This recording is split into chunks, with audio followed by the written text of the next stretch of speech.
Hi, everybody. Hello. This is Empowering Democracy. I'm your host, Joe Firestone, Hmm. here with my good friend, Dee Pierce, who is the host of Around the World with Dee and Friends. How are you, Dee? I'm doing great. How are you? I'm doing great also.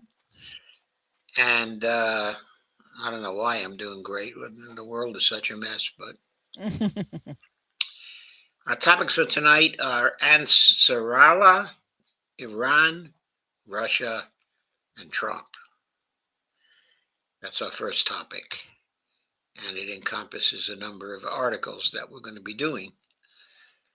And the second topic, which which arises out of our fourth article, is called "How Does This End?" And what is this? It is the transition that President Donald Trump and his allies are putting us through right now. Hmm. A very painful transition, which I hope will never be completed. But here we are. I think we have a few people arriving, but we're going to encourage that by sharing for a little while. Yes, it's very important to share to get the word out that Joe's live. Joe's live. Joe's still live. Yeah, come join. Yeah, come join because I'm still alive. the way it comes out, right? Yes. So here we are. Here we are. Share, share, share. Sharing is caring. Sharing is caring, caring is sharing. Yes, it is. It goes both ways. Yes, it does. Okay. There we go. Here we go. Let me see. Here, here, here. Okay.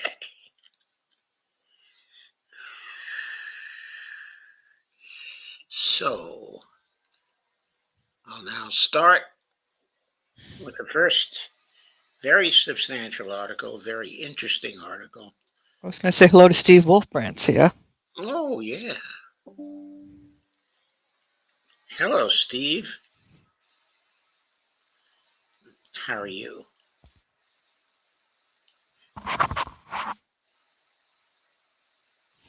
Hmm. I'm going to share the screen with our first article, which is called Iran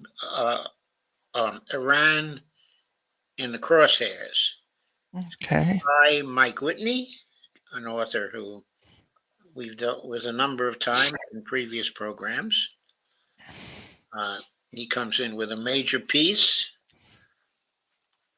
from March 20th, 2025. And we picked it up at the UNS Review, but it probably originally appeared in, let's go to the bottom and see, but probably Consortium News. I think that's where he, no, it doesn't say, let's see. Nope, this might have been done just for UNS. So here we are.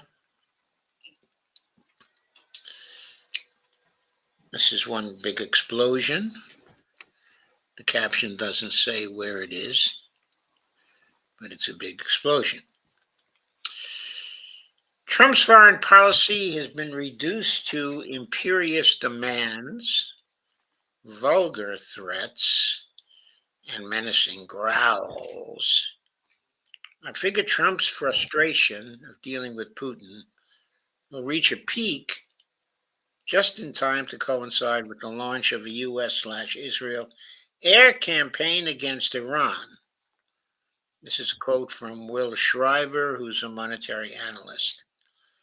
And that begins our piece.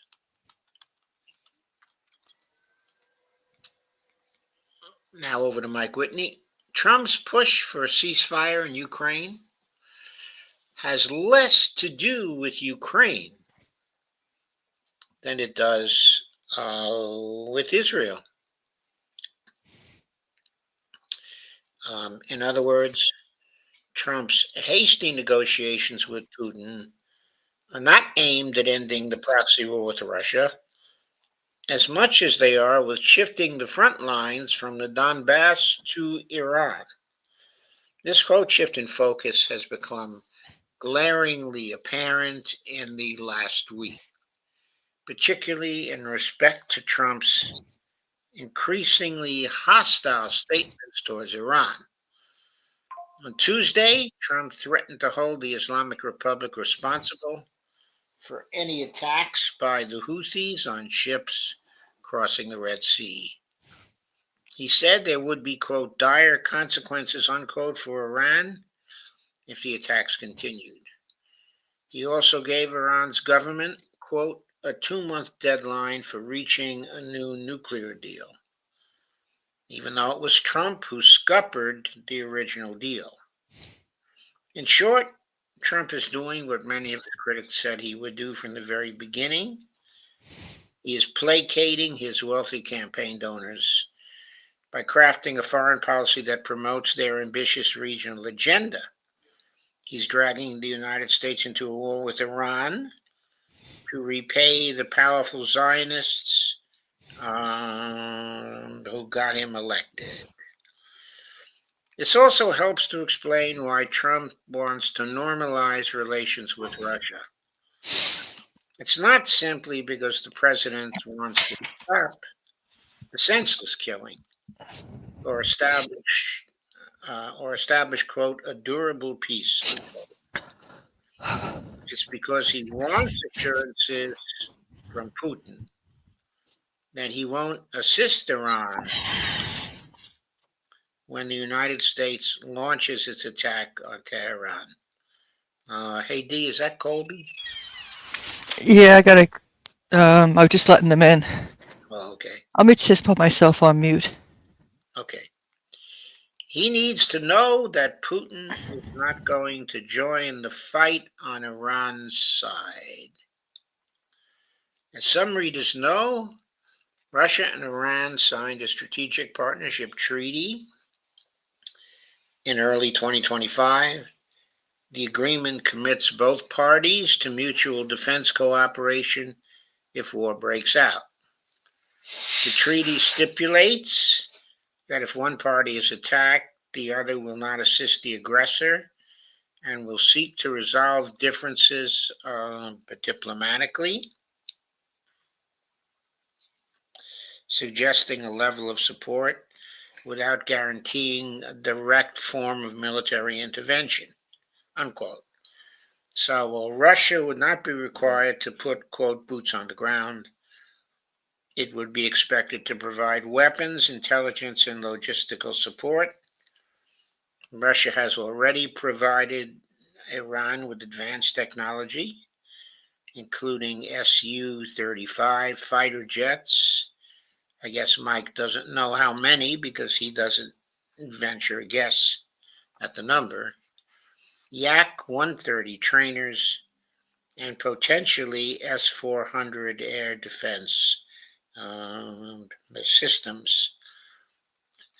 I've previously had word from other articles, I forget which ones now, that Russia has already provided Iran with S-400 air defense systems. And the further question here is whether they'll provide them with any S-500 air defense systems, which are even more advanced? It's an interesting question. Here's Trump riding with a cavalry attack uh, with funny helmets on and the American flag. Somehow I don't think Trump is going to be riding against the Houthis, okay, or Iran with the cavalry, at least not with a horse-mounted cavalry. Going on with the article, military analyst Will Shriver believes that Russia would directly assist Iran if it were attacked by the United States. In April 2024, a Substack post titled "The Triple Alliance for Dummies and for Neocons," unquote, he wrote. In a putative war between the United States and both Iran, both Russia and China would actively support Iran. Iran would simply be supplemented with arms and other logistical necessities from both its partners and quite possibly taken under their nuclear umbrella in an explicit act of deterrence. Well, this is very interesting. Shriver suggests that this support, potentially including advanced weapons, okay, or nuclear backing, would neutralize the U.S. advantages, making a clear win improbable without escalating into a broader, unwinnable conflict. He also adds this chilling observation that must keep the Pentagon's top brass awake at night. In order for the United States to make war against any one of Russia, China, or Iran, it would be necessary to effectively vacate every major U.S. base on the planet in order to concentrate a sufficient amount of military power to undertake the mission. This suggests that a conflict with Iran would strain the U.S. resources to a breaking point, leaving it vulnerable on every other front. Shriver doesn't see this as a prescription for victory, but as a blueprint for defeat. On X, Shriver has expressed doubts about U.S. military effectiveness against Iran's defenses. In an October 2024 post, he remarked on Iran's missile capabilities after its strikes on Israel. Iranian missiles appear to have performed impressively, but U.S./Israeli air defenses were unable to stop very many of them, unquote. He contrasts this with what he sees as overhyped U.S. capabilities, suggesting Iran's ability to inflict damage could complicate any American offensive. Elsewhere, he's mocked U.S. naval power, calling aircraft carriers, quote, $13 billion piñatas, vulnerable to modern anti-ship missiles, which Iran possesses in quantity. Okay, just to mention here, just to comment on the Harry S. Truman is in the Red Sea right now and has come under attack already from the Houthis. It's reported that the Carl Vinson, a nuclear-powered carrier, is coming from the Pacific, where it had been stationed, to take up a position in or near the Red Sea.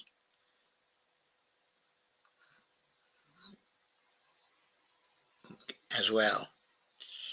Well, I don't know if the Harry S. Truman is a $13 billion piñata, but I'm pretty sure the Carl Vinson is. Here's a little graphic of all of the U.S. bases that are surrounding Iran. That, by the way, doesn't include any U.S. bases in Israel, which I think is strange.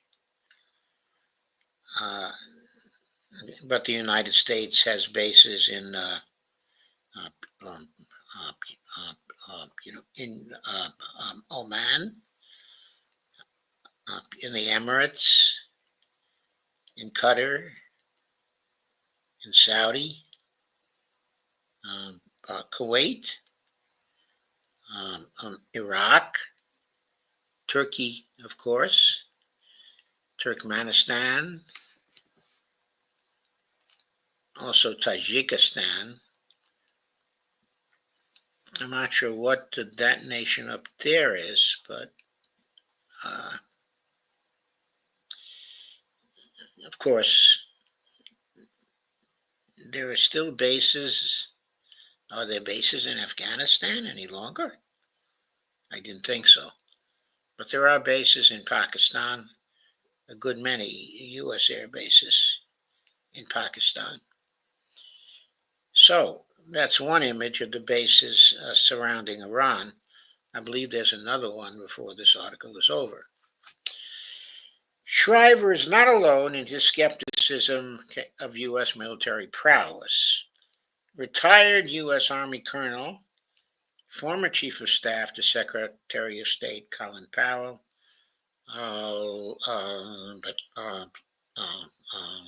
Lawrence Wilkerson, otherwise known as Larry, has repeatedly warned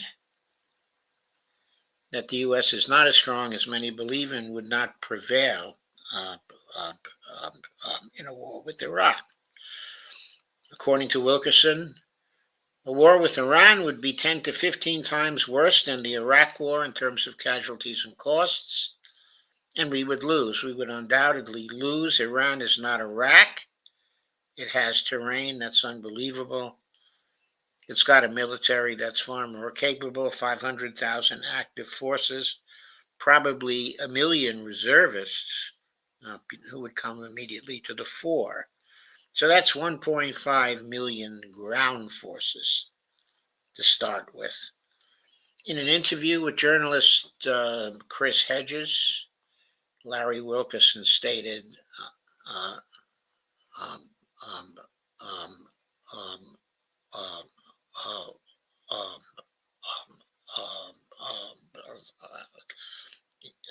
he stated in an ominous fashion, Israel is trying to suck America into a war with Iran that could destabilize the Middle East and perhaps terminate the experiment that is Israel and do irreparable damage to the empire that America has become.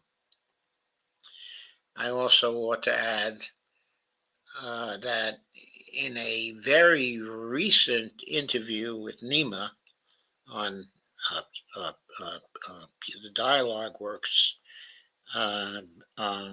show, Larry had many similar things to say and was very, very emphatic that if we fought with Iran, we would lose, and was very emphatic in his combination of the attacks on Yemen that we are now seeing. Like Wilkerson, economist and political analyst Jeffrey Sachs feels that the U.S. is heading for a war with Iran. In a recent interview that was viewed by millions of people around the world, Sachs placed the blame for the impending World War III squarely on the shoulders of Benjamin Netanyahu, Israel's lightning rod leader, who is behind the ongoing genocide in Gaza. Here's what he said. Netanyahu's been gunning for war with Iran for years, and we've been following along. 6 wars in the Middle East led by Israel with U.S. backing, and now they want a 7th. There's a 1-minute video from Jeffrey Sachs, Netanyahu responsible for all U.S. wars in Middle East. Sachs on Bibi. And a quote from that, Iran is not alone, nor will they be alone, warned Sachs. Russia's going to be there. China's going to be there. This could be the tripwire for World War III, and it's a nuclear war we're talking about. While not as pessimistic as Wilkerson or Sachs, former CIA analyst Larry Johnson thinks Trump is simply biding his time until the Houthis strike a U.S. warship with a hypersonic missile, which will be used as a justification for launching an air war on Tehran. Here's Johnson in a Wednesday post. There are unconfirmed claims from Yemen that they fired a combination of missiles and drones at the USS Harry S. Truman, an aircraft carrier. By the way, I always found it funny that the S in Harry S. Truman doesn't stand for anything. It was just initial because his parents thought it was cool to have a middle initial. So they gave him one. Anyway, the Trump administration, as of this time, has said nothing about such an attack. I am certain of one thing. Yemen will fire missiles and drones at U.S. and Israeli ships in the Red Sea, and the U.S. will continue to launch attacks inside of Yemen. If the Houthis succeed in hitting a U.S. ship, I think the Trump administration will use this as its casus belli in order to attack Iran. Instead of cowering in fear, and this again is a continuing quote from Larry Johnson at Sonar 21, I believe that Iran is preparing for the likelihood of a U.S. strike and will retaliate against the U.S. military installations in the region. This could get out of hand real quick. If the Saudis allow combat aircraft to launch against Iran, then Saudi oil installations also are likely to be immolated. That means burned up. Is the Trump administration using Yemen as an excuse to attack Iran? And that is from Sonar 21.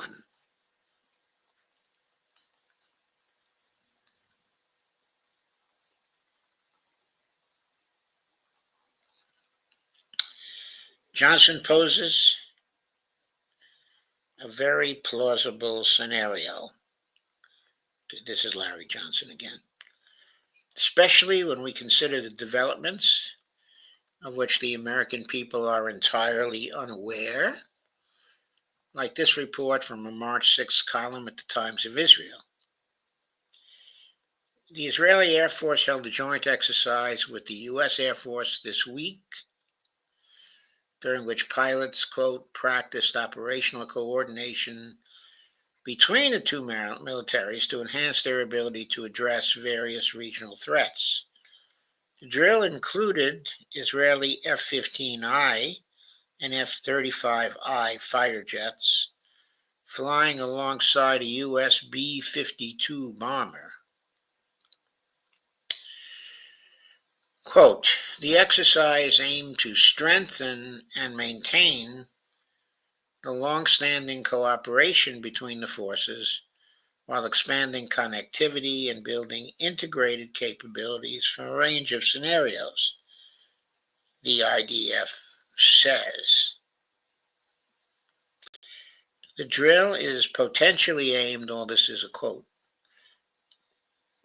the drill is potentially aimed at readying the Israeli military for a powerful joint strike with the U.S. on Iran. The IAF has already carried out 2 strikes on Iran without U.S. support, but would likely need the heavy capabilities of the B-52s to effectively hit Iran's heavily fortified underground nuclear sites. This quote is from the Times of Israel. I have to add something to this at this point. About an hour ago, I was watching a video. I didn't know whether the video was factual or just a propaganda film. But what the video was talking about was a supposed U.S. B-2 bomber attack on underground Houthi sites. One in particular, which is very important and supposedly full of Houthi missiles and other capabilities.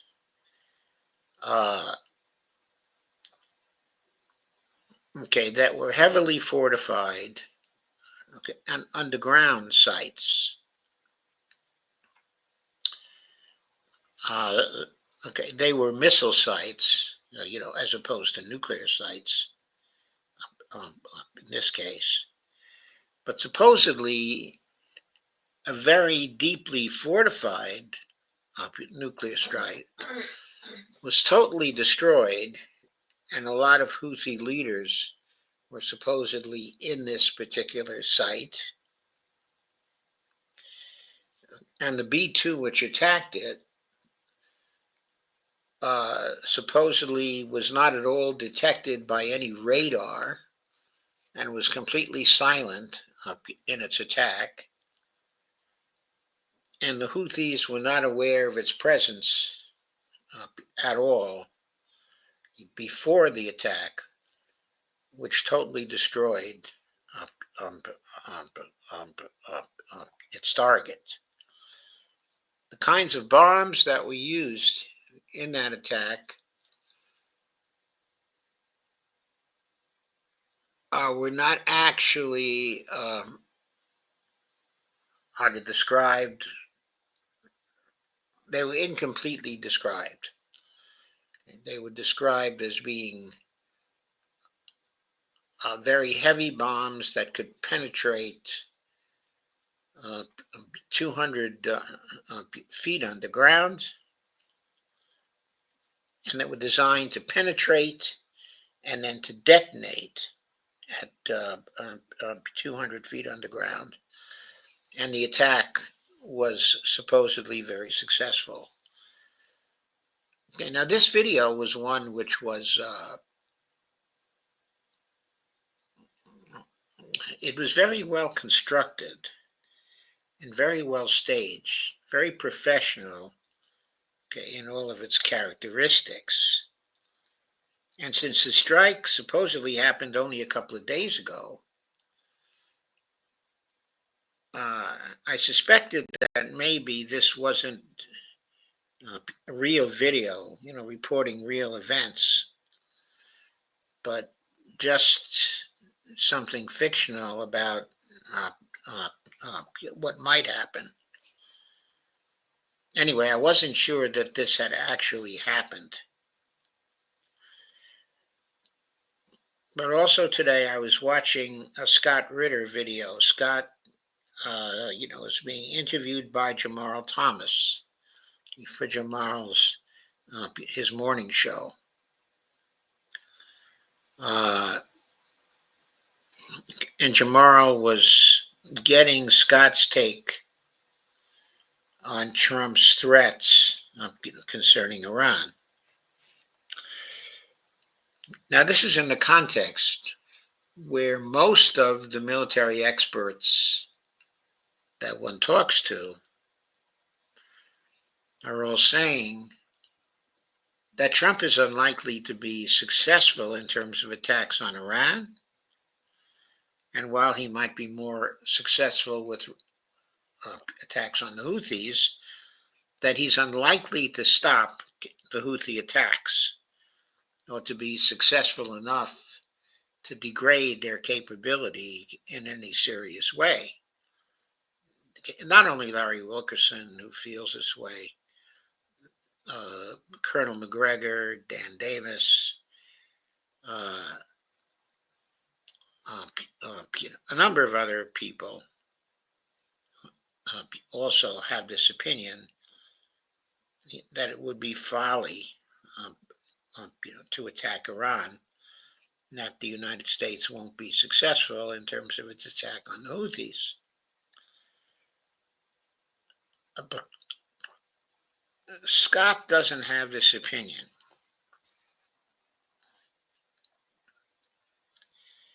He thinks the United States could be very successful because when Trump was the president last time,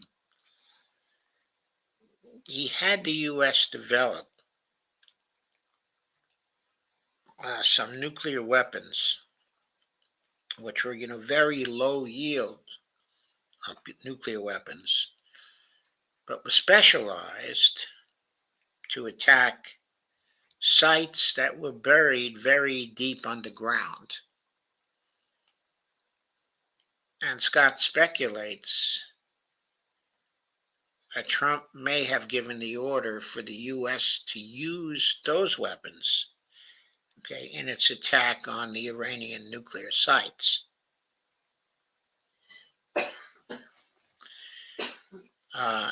Scott thinks the way this attack, would come about would be that it would be coming from offshore Trident submarines. There would be no warning, but there'd be a furious attack on Iranian military sites all across the country, which would be done and completed in one night. And the theory is that it would be so sudden, the Iranians would not be able to retaliate.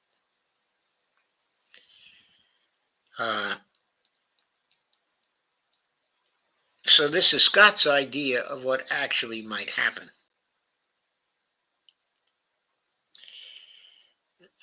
I notice in his explanation of everything in that video, Scott did not talk about the possible role of Russia.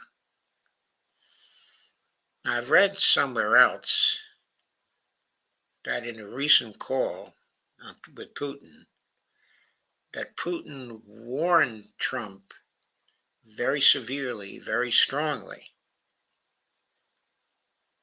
not to use any nuclear weapons on Iran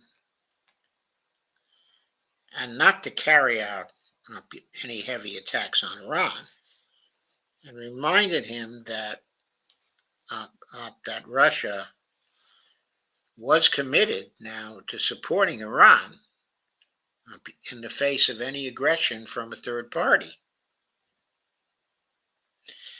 Now, we don't know exactly what Russia had to say or what Putin had to say. But if I know Putin, and I think I do, to some degree anyway, I think he probably would have put that warning for Trump in very plain language, that was unmistakable for Trump. And I think that Putin, now I'm speculating about this part of it,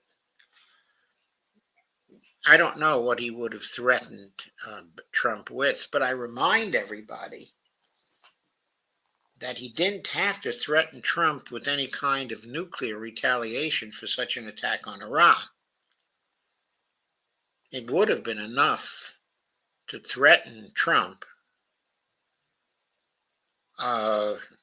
with use of the Oreshniks against Israel, and use of the Oreshniks against the aircraft carriers and U.S. bases. I think the Russians certainly have the capability to totally destroy the aircraft carriers. and to totally destroy a number of U.S. bases surrounding Iran in case of any attack. So if I had been talking to Scott and I raised this possibility with him, I wonder what he would have said. I think he probably would have said that he doesn't know if Russia's commitment to Iran would be strong enough for it to really go to the mat with the United States on this question. I think Russia's commitment to Iran is very strong, and the Chinese commitment to Iran is also very strong, because the Chinese cannot afford to have the flow of oil interrupted from Iran. It gets 40% of its oil from Iran. It cannot afford to have Iran significantly destroyed by the U.S. using, low yield types of nuclear weapons on Iran. What I'm saying is, I think there's an appreciable deterrent in the way of Trump's going all out, against Iran. And that I really don't believe that he would risk that kind of attack. If there's an attack from conventional weapons, even if we're looking at an IAF strike with U.S. support, with B-52s involved, and maybe with B-2s involved also, I think if there's that kind of attack on Iran, the Iranians would have plenty of advance warning of that kind of attack. I don't believe that the B-2 would go completely unnoticed, in spite of the U.S. claims that it has the air profile of a bird, of a small bird, and cannot be detected by radar. I mean, I'm sure that it's pretty stealthy, but I think the air defense systems that the Iranians have are pretty sophisticated, and they would see it. And then there are the Russian satellites that also might be able to see even the B-2s, and certainly would see the B-52s. And I think the B-52s would be coming probably from Diego Garcia. And I think there would be plenty of advance warning on that kind of attack. More than enough time for the Iranians to rain 1,000 ballistic missiles on the Israelis and virtually destroy Israel with conventional weapons.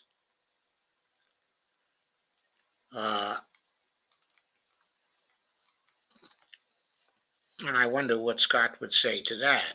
I don't want to fully contest the things that Scott is saying, because I tremendously respect his military judgment, and I take very seriously what he's saying about this.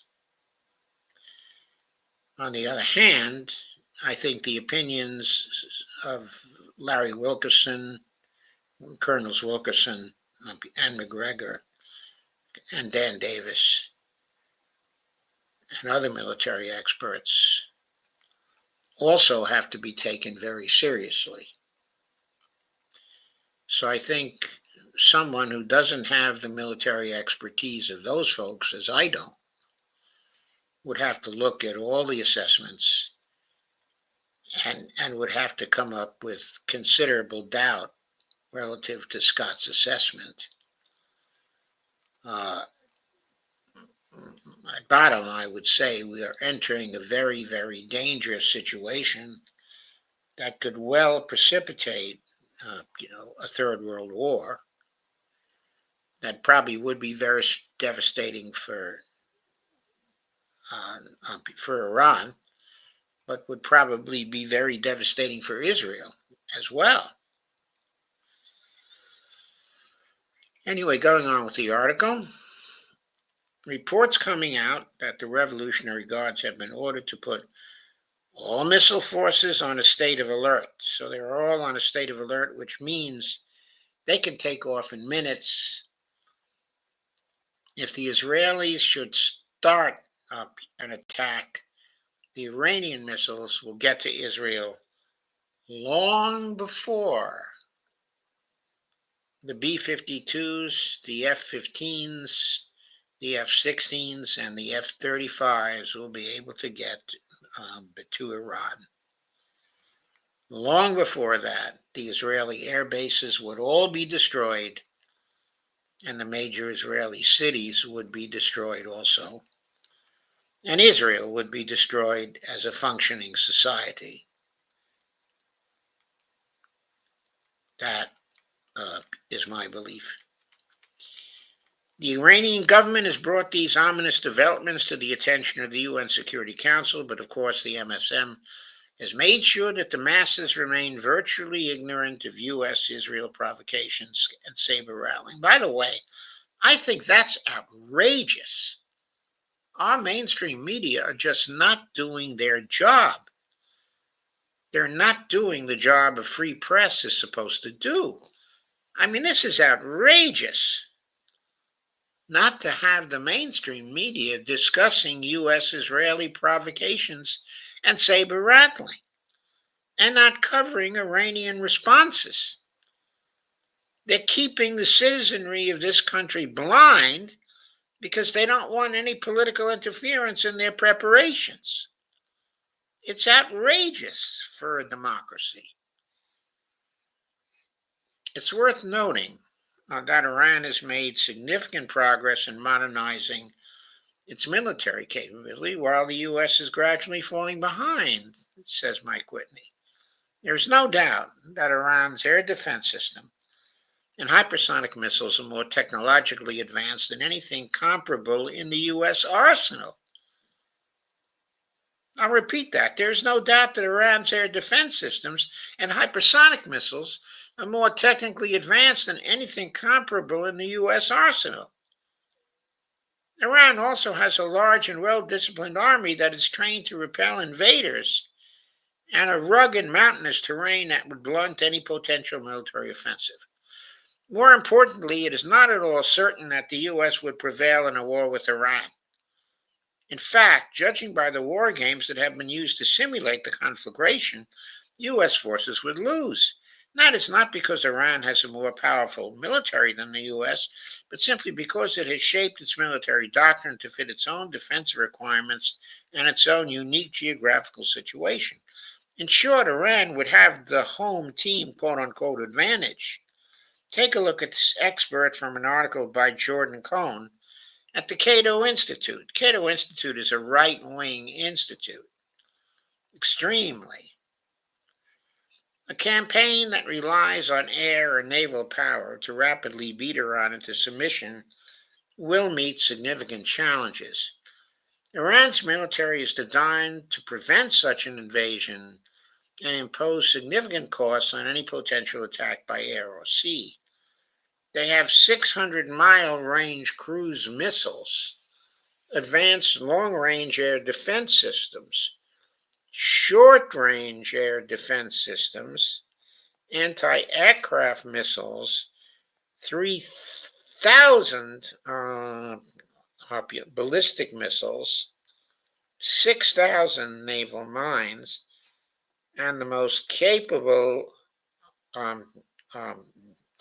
unmanned aerial vehicles in the region. Going on with the quote, previous analysts have weighed the chances of success for a campaign reliant on U.S. air and naval power. The 2002 war game that required U.S. planners to change the rules mid-conflict showed that Iran could easily sink U.S. ships And in 2012, Pentagon officials estimated that such a strategy would require a minimum of 100,000 troops. God knows how many troops would be necessary now. If the intention is to use air and naval power to allow for ground operations, Iran is equally prepared. Such an assault would require absorbing massive costs to gain access into the country. Analysts estimate that any ground invasion would require 1.6 million U.S. troops, almost 10 times what the U.S. committed to Iraq at any given time. I hasten to add, by the way, I'm in the middle of the quote, but I hasten to add, we don't have 1.6 million U.S. troops. The Army reportedly has only 440,000 troops at this time. And if we add 120,000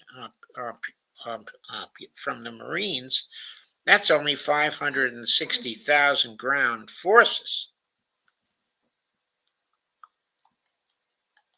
Just had to make that point.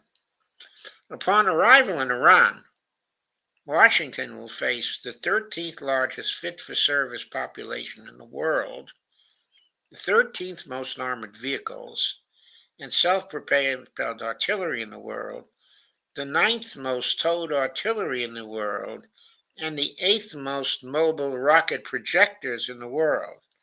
The human and material costs would be immense. Continuing this long quote from Cato, Iran's strategy to combat the United States would center around making any naval and air assault costly, slow, and predicated on the assumption that eventually Americans will lose their willingness to continue fighting a war. Iran is surrounded by water and will use their anti-ship and anti-aircraft missiles to cover their 2,400-kilometer southern coastline, as well as exploiting the lack of U.S. minesweepers to slow down the pace of a naval assault. By slowing the pace of war, Iran will attack the political will of U.S. policymakers and the American public, while also giving themselves time to make decisions and potentially even blockade the Straits of Hormuz to the Gulf of Oman. This is from a piece called Despite Washington's Confidence, U.S. War with Iran Would Be Disastrous. And this is the assessment of Cato.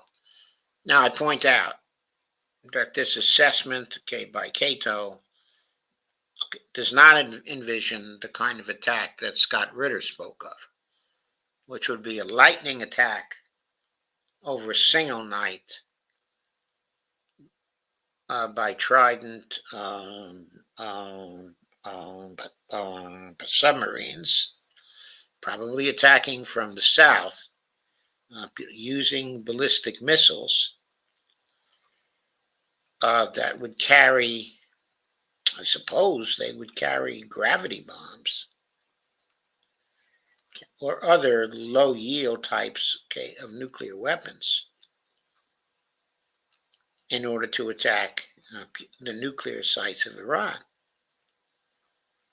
The question is, do the Tridents have a sufficient number of missiles to put out of commission or to attack in time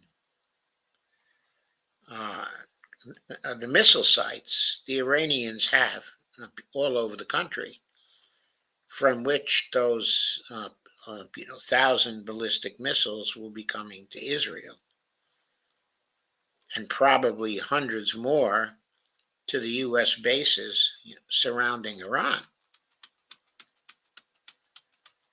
This graphic says Iran wants war.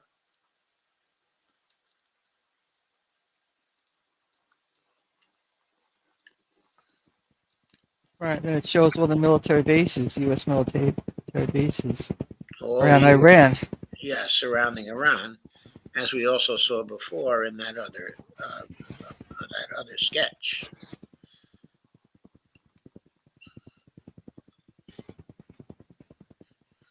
Okay, you see the south coast of Iran.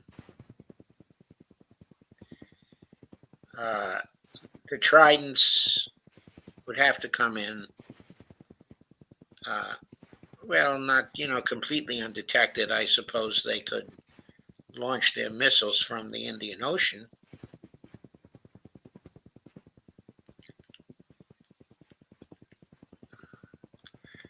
All Look how those US close, bases. Look at that.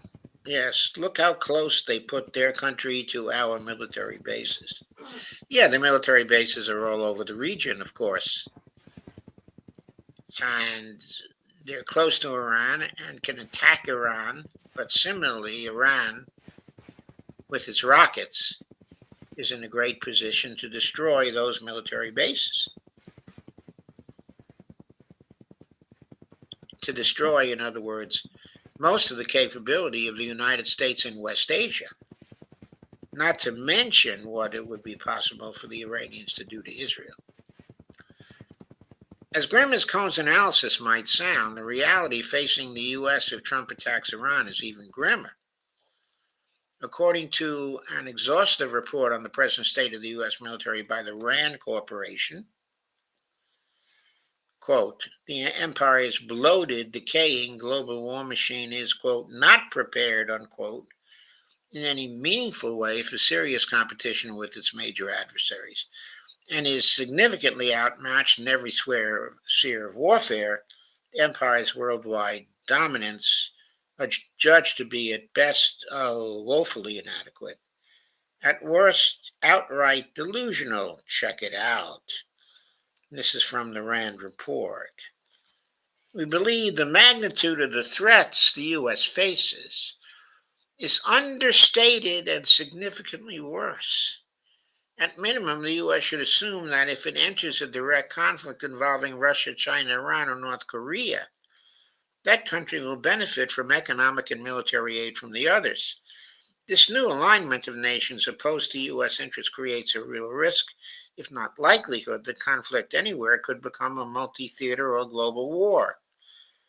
As the Commission report spells out in forensic detail, Washington would be almost completely defenseless in such a scenario and likely defeated nigh on instantly. The RAND Commission found Washington's, quote, defense industrial base, unquote, is completely, quote, unable to meet the equipment, technology, and munitions needs, unquote, of the U.S., let alone its allies. Quote, a protracted conflict, especially in multiple theaters, would require much greater capacity to produce, maintain, and replenish weapons and ammunition than is currently in place. This, quote, the assumption of uncontested technological superiority, unquote, those days are long over. The U.S.'s, quote, defense industrial base, unquote, is today crumbling. We have entered a strange late stage empire era, comparable to the Soviet Union's glasnost, in which elements of the U.S. imperial brain trust can see with blinding clarity Washington's entire hegemonic global project is stumbling rapidly and irreversibly towards extinction. This is from a blog, Substack blog by Kit Klarenberg, which is called Collapsing Empire. China and Russia checkmate the U.S. military. While there is no doubt that the U.S. would inflict massive damage on Iranian nuclear sites, critical infrastructure, and oil production facilities, there is also no doubt that the U.S. would not prevail in a protracted conflict with Iran. The U.S. simply does not have the industrial capacity, the weapons and missile stockpiles, or even the technological superiority needed to defeat a country as powerful as Iran. There is, of course, a very real possibility that President Trump is unaware of these glaring shortcomings and still believes the American superpower can, quote, crush Iran like a bug, unquote. If that is the case, and I suspect it is, he will probably go ahead and launch airstrikes on Iran, triggering a response that will send Oil prices skyrocketing, stock markets tumbling, shockwaves through the global economy. The Straits of Hormuz will be closed, and Trump will have created the conditions that will eventually force the United States out of the region. By the way, what will happen to Israel then? I just added that question. A war with Iran would be an unimaginable catastrophe for Iran, the United States, and the world. It must be stopped, says Mike Whitney.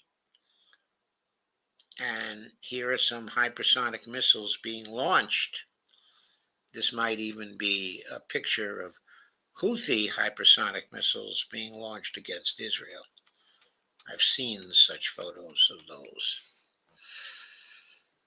So, D, any more comments? I made a lot of my own as I was going along. Have you anything to add? It's just reckless. It is reckless. It is foolish. It is insane. There's no reason for it. No. Much easier to just say no to Israel. Right. Just tell them no. Tell them if they attack Iran, they're on their own. Right. Why should Americans lose their lives? You took all those bases nearby. And by the way, what we should also tell them, well, we're telling the Israelis we're not joining them. We should also tell them that our best military assessment is that if Israel attempts a serious attack on the Iranians this time, they will get handed 1,000 hypersonic missiles to deal with, which will utterly destroy their country.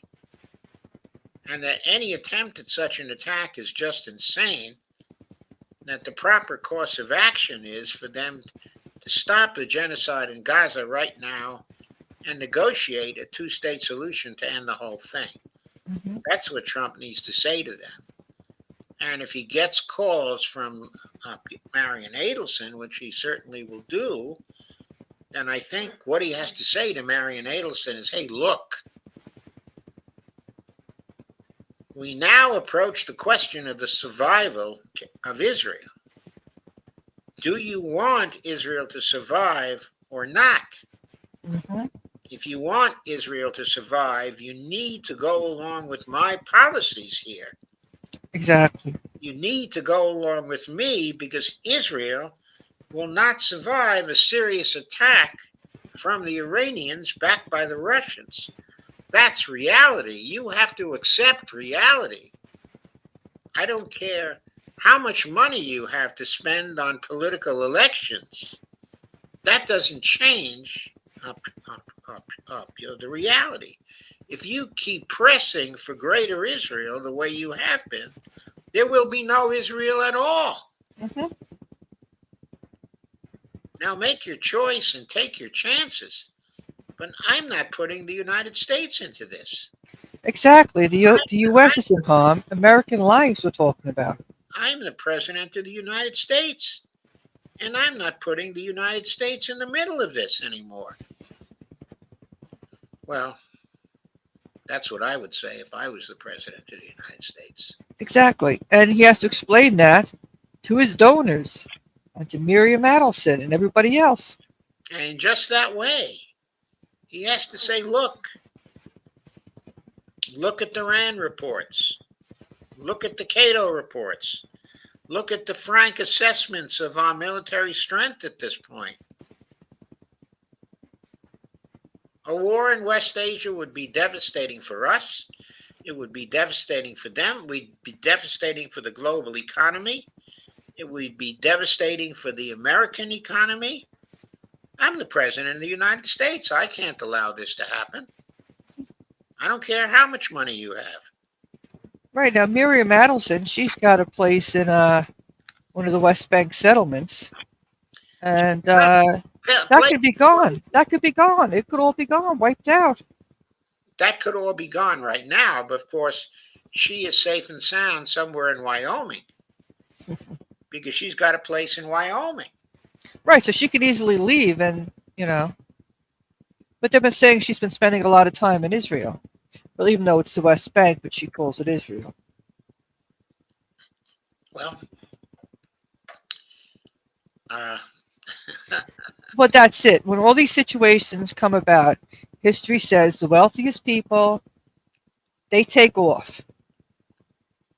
And it's the average folk and the poor folk are the ones that are stuck. yes, but I think she's gonna. If she thinks war is coming, she's gonna find her way to Wyoming. Oh, yes, she will. Yeah. And all the wealthiest people, they'll find their ways out of Israel. Yes. Israel's already a mess right now. The economy is a mess. The military strength, too. I mean, they're overexpanded, and you hear the complaints all the time. Meanwhile, you'll have the media say one thing, but then inside Israel, something else is being said. Okay, we got a number of comments on this. So Steve says hello and waves. He's both on Facebook and YouTube. The Earl of Lurl is here and says hi to Steve. And Steve says hi and shared on Facebook. Evelina waves. Steve says, how dare they put their country in the middle of all our bases? Yes. Friar Steve says, highly unlikely China will send troops. No, they're not going to send troops. They're not going to send troops, Friar Steve. They're going to send equipment of various kinds. And they won't lose that focus on Taiwan. You're quite right. But of course, with the Vincent coming to the Red Sea, that takes away at least some of the threat against China, because the Vincent will no longer be in the South China Sea. Francis, I don't recall the Houthis attacking U.S. warships since the ceasefire. Oh, no. They've been attacking the USS Harry S. Truman since the ceasefire. They've been trying to sink it, so far unsuccessfully.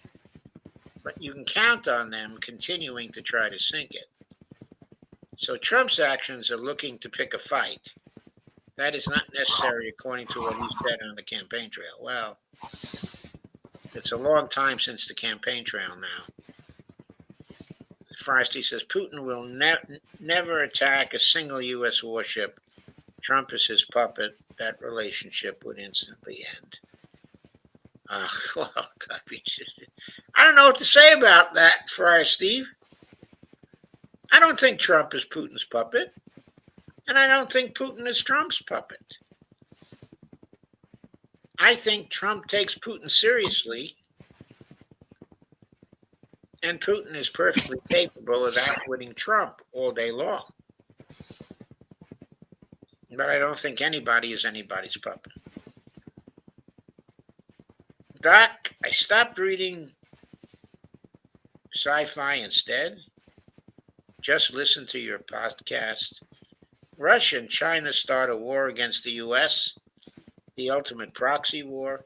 It will never happen to defend Iran, who are supporting Houthis. Very entertaining fiction. Well, as always, Friar Steve, you're entitled to your opinion and entitled to express it here. And Jadani Williams says we're into some serious red line tripwire areas over there.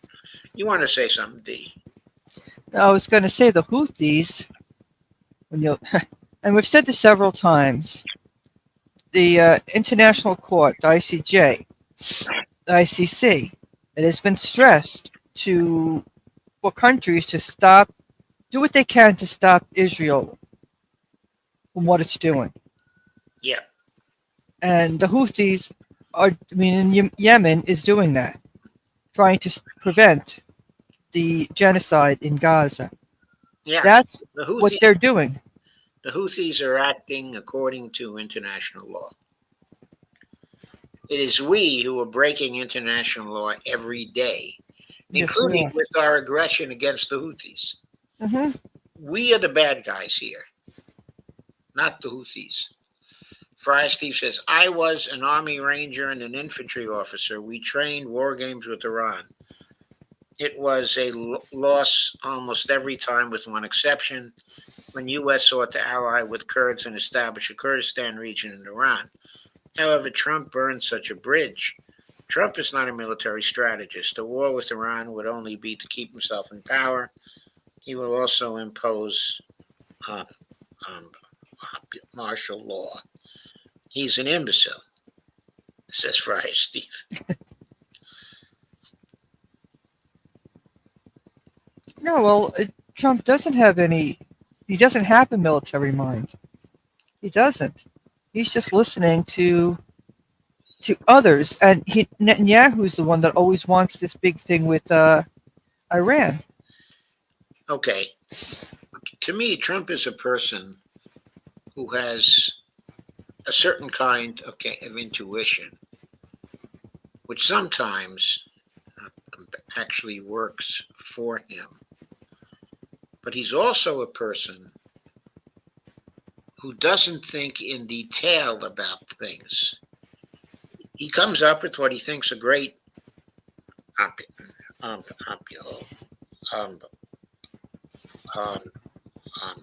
ideas, but he never thinks through the ideas with plans, and he almost never considers the side effects of his ideas and plans.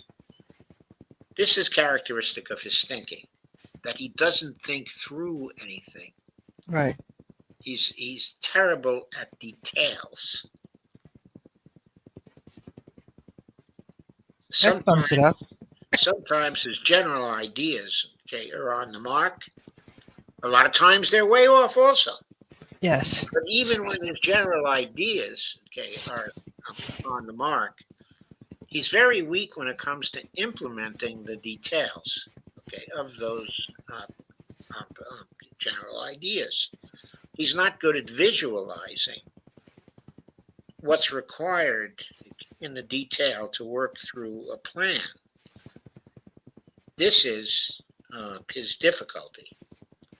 And of course, we've already said that he doesn't appear to be aware of any of the military assessments of the relative strengths and weaknesses, of U.S. armed forces versus Iranian armed forces. And by the way, the assessments, the gap between the assessments, Trump's thinking, and also reality is all in the way of underestimation of what the Iranians are able to do and overestimation of what we're able to do. That's why it's really so dangerous.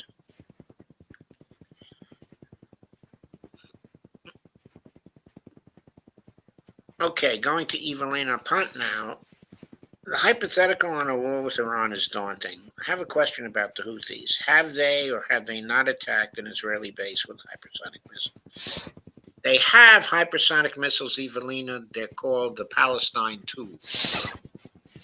They have, I don't know how many Palestine IIs, but in response to the severe air attack they just experienced from the United States, from Trump, they launched a number of Palestine IIs at Israel. They launched one at the Nevatim air base, in the Negev, in the south of Israel. And they launched at least one and maybe two or three at Tel Aviv. And those missiles had people scrambling. What we haven't heard about is how many F-35s were destroyed by the Palestine II that went to the Nevatim air base. I mean, I think we're pretty sure the Israelis weren't able to stop the attack because Palestine II missiles have been clocked at something like 13,000 miles per hour. It's Mach, I think it's Mach 17 or something like that. They're fast missiles. And who is sending missiles, if any, to the northern Israel, pretext for which Israel has resume bombing southern Lebanon.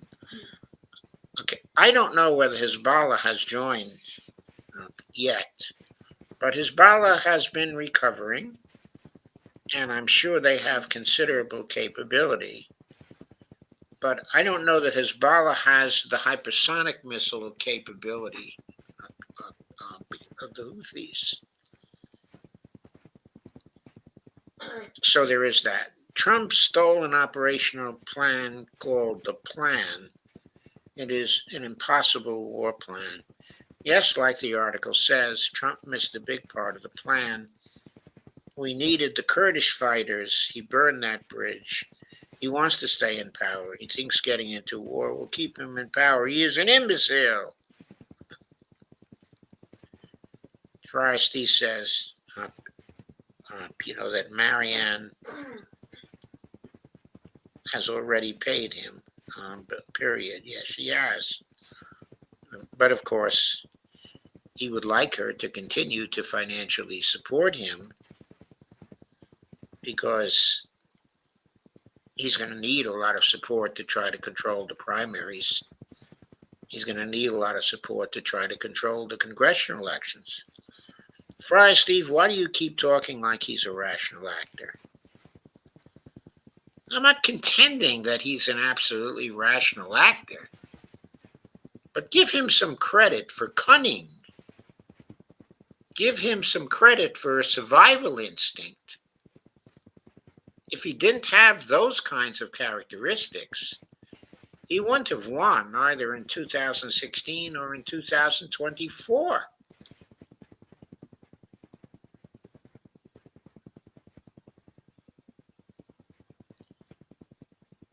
I mean, you have to grant that he's got some kind of cleverness to him. He knows how to market. He knows how to market himself. He seems to have a survival instinct also. So, Judamni Williams says, what America needs to say, we love you so much. We don't want your destiny. Furthermore, America first. I don't know who America should say that to, but okay. Steve Wolfbrand said, Taiwan is a part of China and must be given back at some point. Well, it is a part of China now, and we don't have it. I mean, we think we do, but we don't have it. There's a considerable part of Taiwan that is for reunion with China. Millions of Taiwanese go back to China each year, go back to the mainland to see relatives, and vice versa.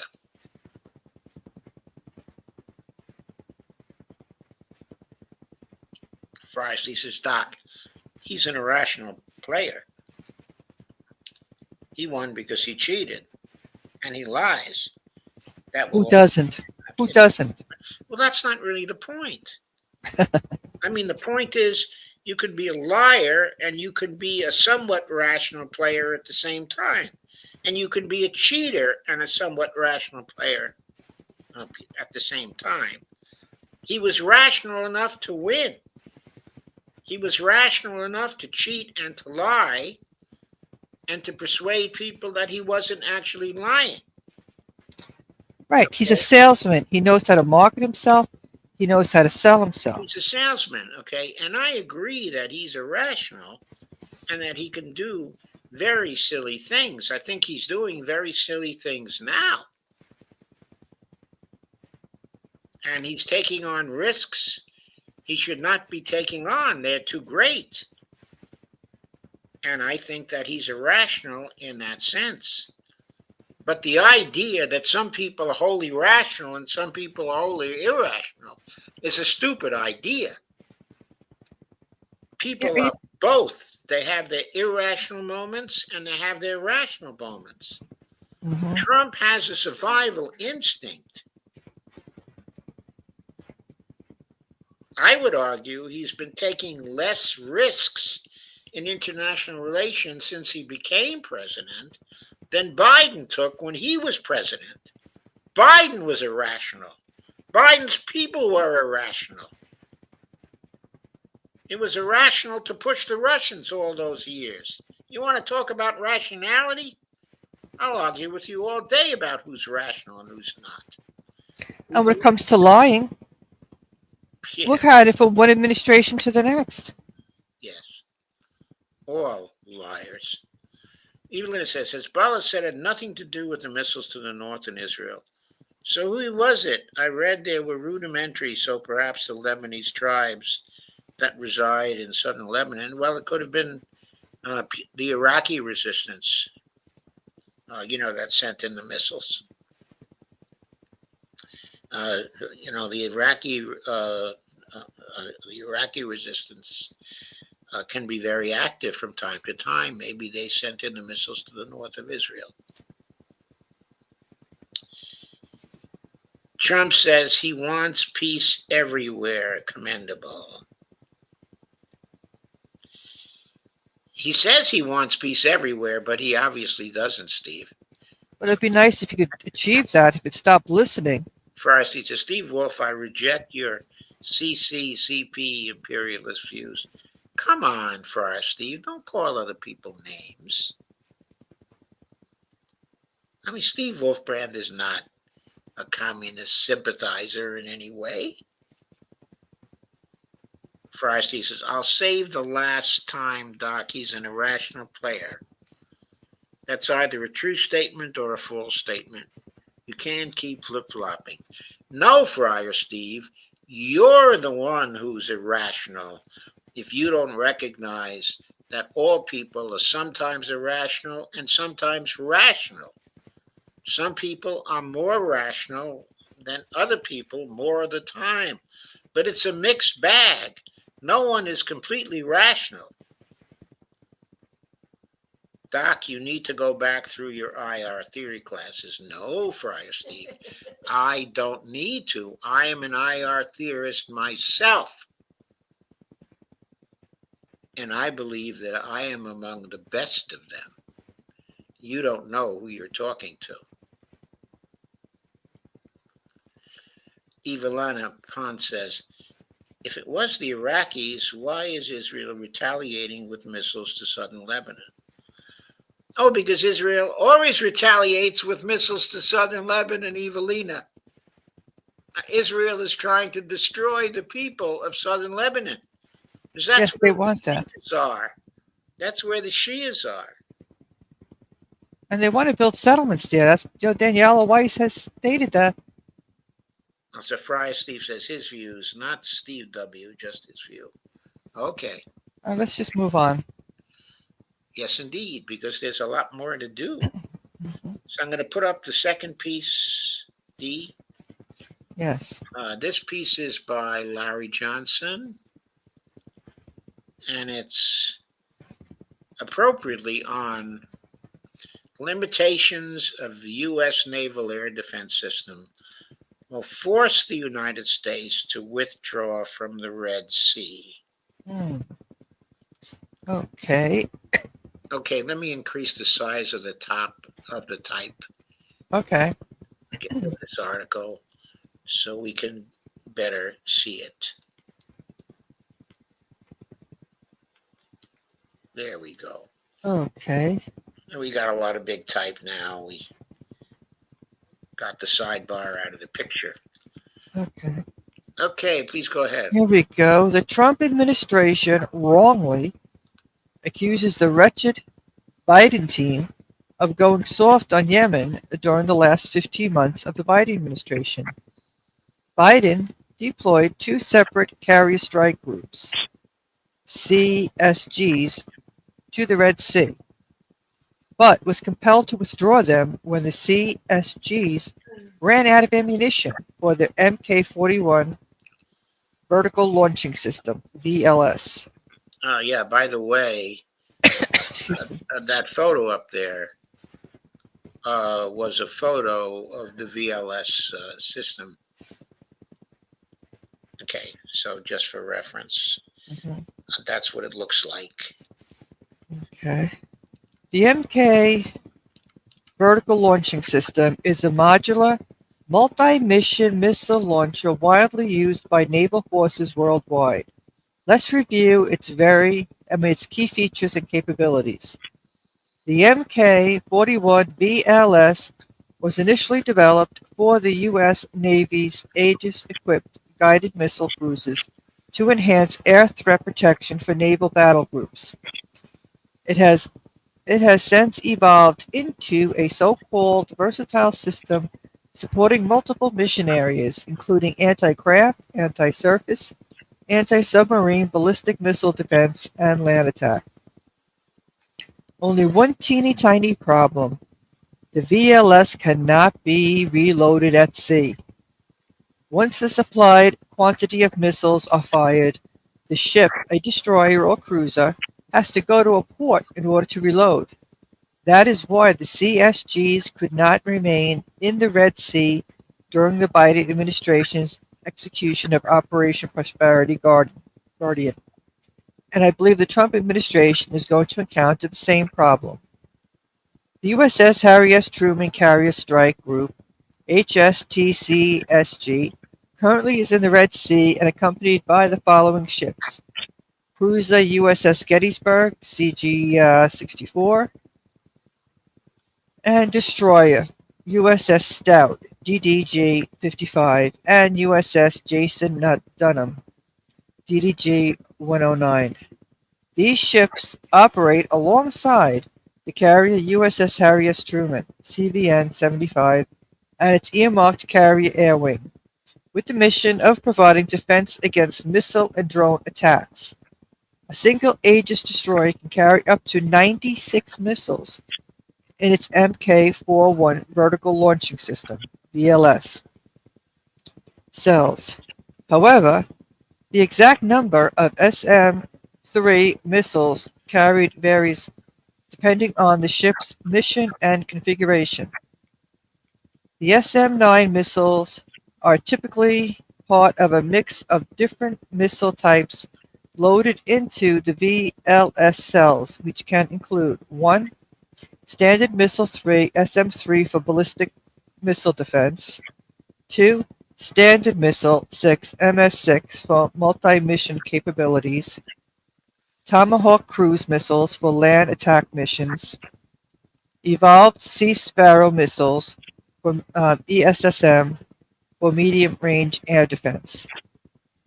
It's important to note that not all 96 cells are necessarily filled with SM-3 missiles, as the VLS can accommodate different types of missiles for various purposes. The specific number of SM-3 missiles carried by a destroyer at any given time is not publicly disclosed and can change based on operational requirements. But here is another problem. The U.S. does not have an unlimited supply of these missiles.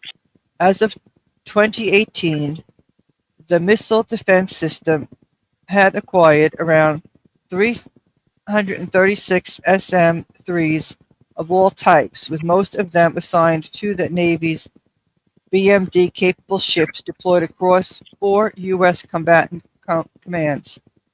This limited inventory suggests that each destroyer likely carries only a portion of its total missile capacity as SM-3s.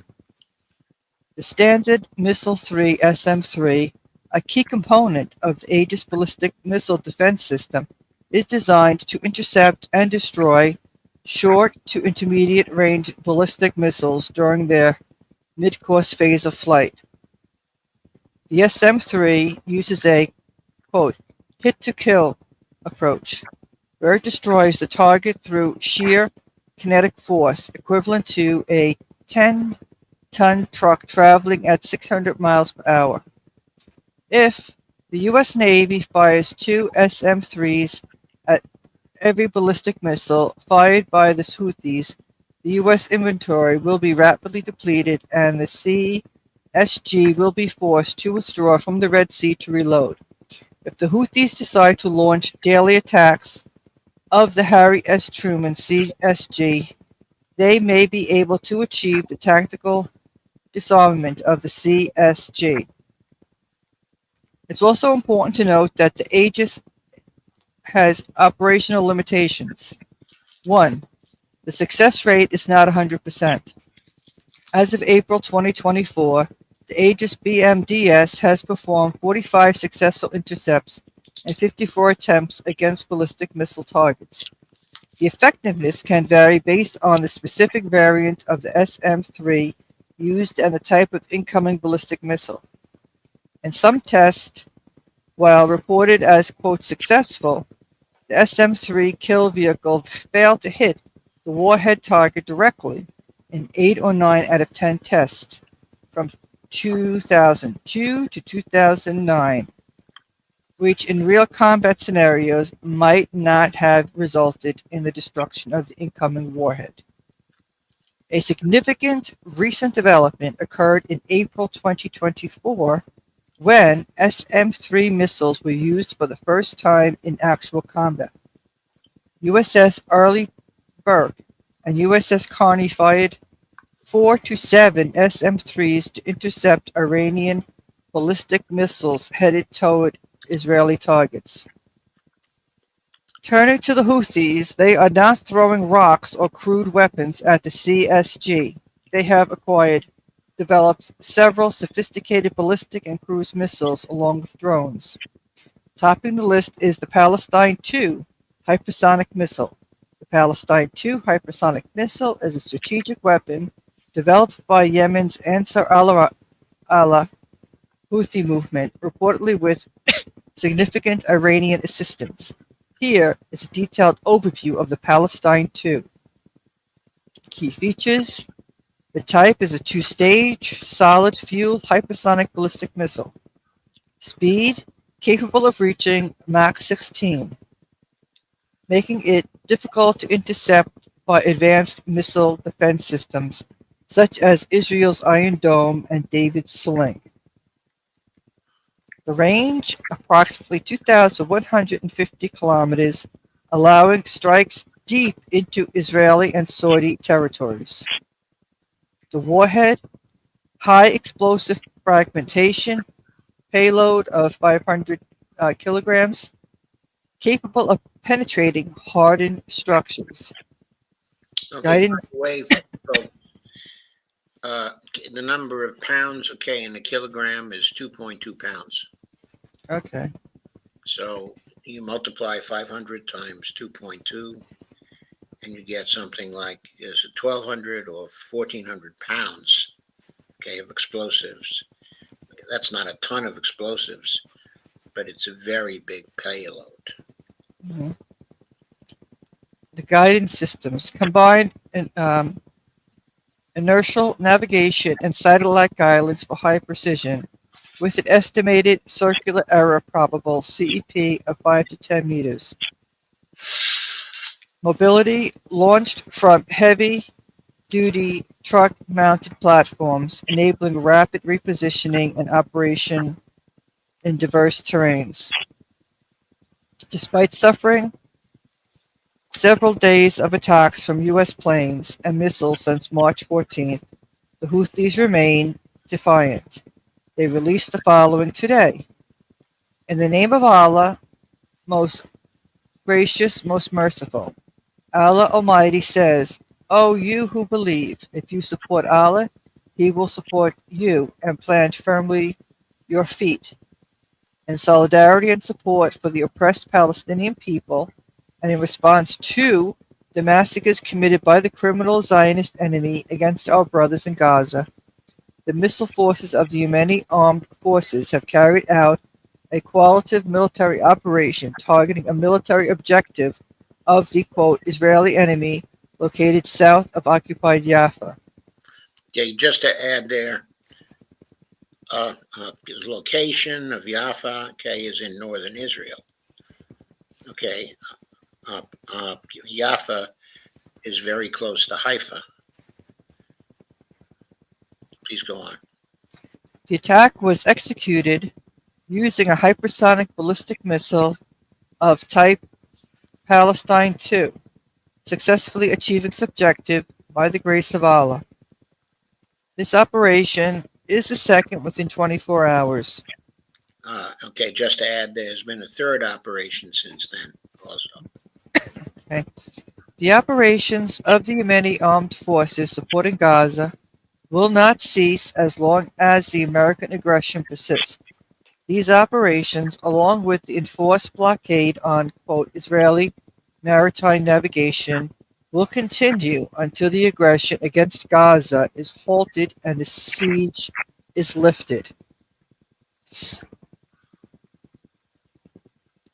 I discussed the plight of the Palestinians and the response of the Houthis, among other topics, with Anya K. today. Okay, and there's the video of Anya K. with Larry Johnson. Okay, that's the only video he has here attached to this blog. Okay, so I think that's a very informative account.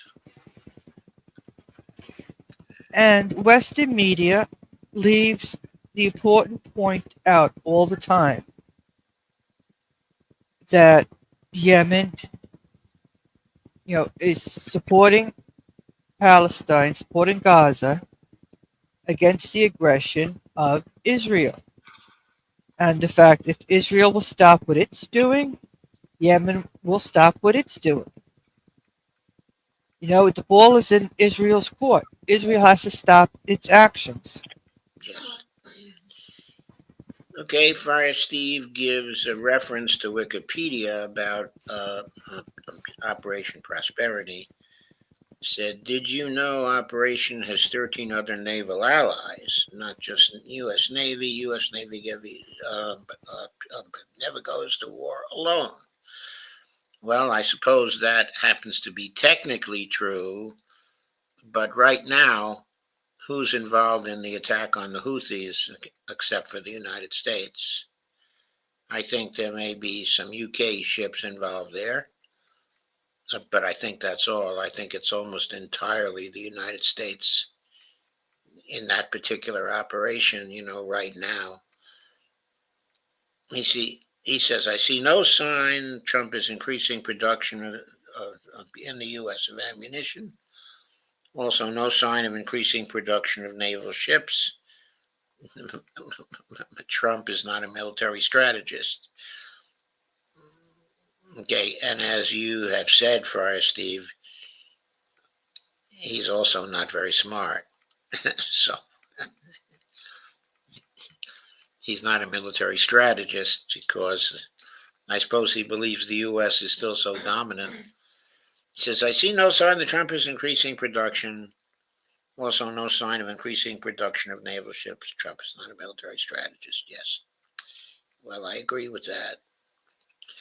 Israel's Rafael Advanced Defense System is developing a hypersonic missile interceptor called Skysonic. What do you think about the development of the Arrow 4 missile defense system? Well, I don't really think too much about the Arrow 4 because it has to be deployed. It has to be there when the Iranians attack. So far, there's no record of its successes.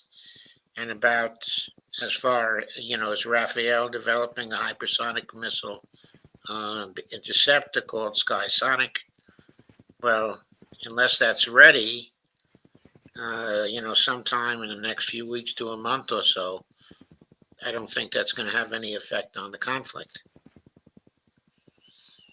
Okay, so, there is that. I think there's a lot of developmental stuff that's going on. Okay, I think that some of the laser beam weapons that are being developed are also very impressive. I'm sure the United States has some things it's about to release in that area. But whether those are going to help in any immediate way, I don't think so. I think they're down the road. And the current situation is now. So let us go on to the next piece, which is also from Larry Johnson. And I will take that one on D. Sounds good. Okay. Understanding why Russia won't accept a permanent ceasefire. Okay, this relates to Ukraine, of course.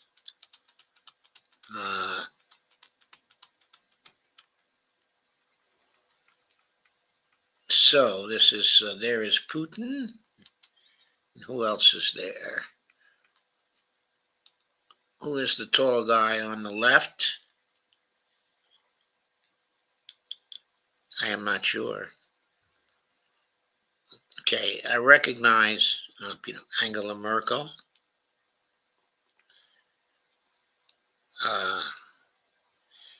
Maybe to the side of Angela Merkel is the president of France, um, um, Hollande.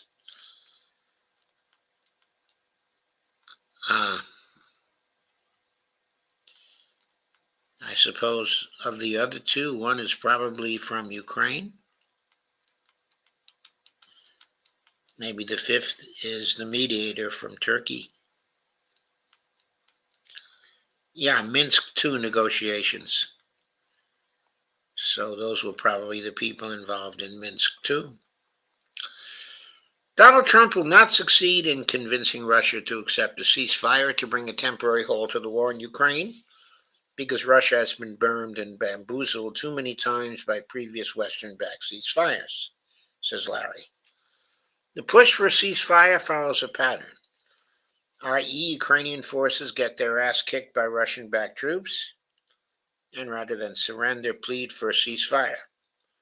Russia has agreed to two ceasefires, once in 2014 and one in 2015 that was subsequently broken by Ukraine. Fool me once, shame on you. Fool me twice, shame on me. Yeah, Russia got fooled twice.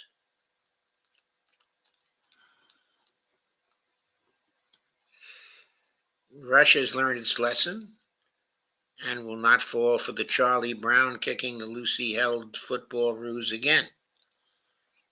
So let's review the history, starting with September 2014. Ukraine sought a ceasefire in September 2014 due to a combination of military, political, and humanitarian factors. The conflict in eastern Ukraine, which began earlier that year, had escalated significantly, leading to heavy casualties, widespread destruction, and a humanitarian crisis. Below are the key reasons why Ukraine pursued a ceasefire at that time. 1. Military setbacks and losses. By September 2014, Ukrainian forces had suffered significant losses in their efforts to counter the Russian-backed separatists in Donetsk and Luhansk. The separatists, supported by Russian troops and equipment, had gained the upper hand, including several key battles, including the battle, I guess that's Ilovisk,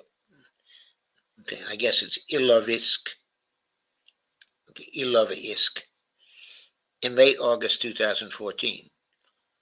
During this battle, Ukrainian forces were encircled and suffered heavy casualties, with hundreds killed, wounded, or captured. The Ukrainian military was ill prepared for a prolonged conflict, lacking sufficient training, equipment, and resources to effectively combat the well-armed and organized separatist forces, which were backed by Russia. 2. Humanitarian crisis. The conflict had caused a severe humanitarian crisis with thousands of civilians killed or injured and over 1 million people displaced from their homes. Cities and towns in Donbass were heavily damaged, and essential infrastructure such as water, electricity, and healthcare facilities was destroyed. The ceasefire was seen as a way to halt the violence, allow humanitarian aid to reach affected areas, and provide relief to the civilian population. 3. International pressure. The international community, including the European Union, the United States, and the OSCE, CE urged Ukraine and the separatists to agree to a ceasefire to de-escalate the conflict. Diplomatic efforts were underway to find a peaceful resolution, and a ceasefire was seen as a necessary first step. The Minsk Protocol, signed on September 5th, 2014,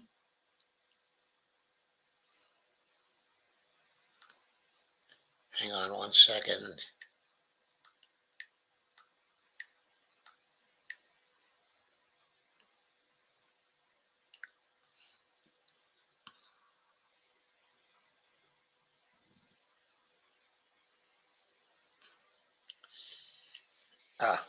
OSCE stands for Organization for Security and Cooperation in Europe. The Minsk Protocol, signed on September 5th, 2014, was brokered by the Trilateral Contact Group, that was Ukraine, Russia, and the OSCE, and aimed to establish a ceasefire, withdraw heavy weapons, and begin political negotiations. 4 political considerations. Ukrainian President Petro Poroshenko faced domestic pressure to end the fighting and avoid further loss of life. The Ukrainian public was increasingly weary of the conflict. There were concerns about the long-term impact on the country's stability and economy. The ceasefire was also seen as a way to buy time for Ukraine to rebuild its military, strengthen its defenses, and seek additional support from Western allies. 5. Russian involvement in escalation. By September 2014, it had become clear that Russia was directly involved in the conflict, providing troops, weapons, and logistical support to the terrorists. This escalation made it increasingly difficult for Ukraine to achieve a military victory. The ceasefire was seen as a way to prevent further Russian intervention and stabilize the situation on the ground. 6. Economic strain. The conflict had placed a significant strain on Ukraine's economy, which was already struggling with corruption, mismanagement, and the aftermath of the 2014 Euromaidan revolution. The war further disrupted industrial production, particularly in the Donbass region, which was a key economic hub. The ceasefire was seen as a way to reduce the economic cost of the conflict and allow Ukraine to focus on reforms and recovery.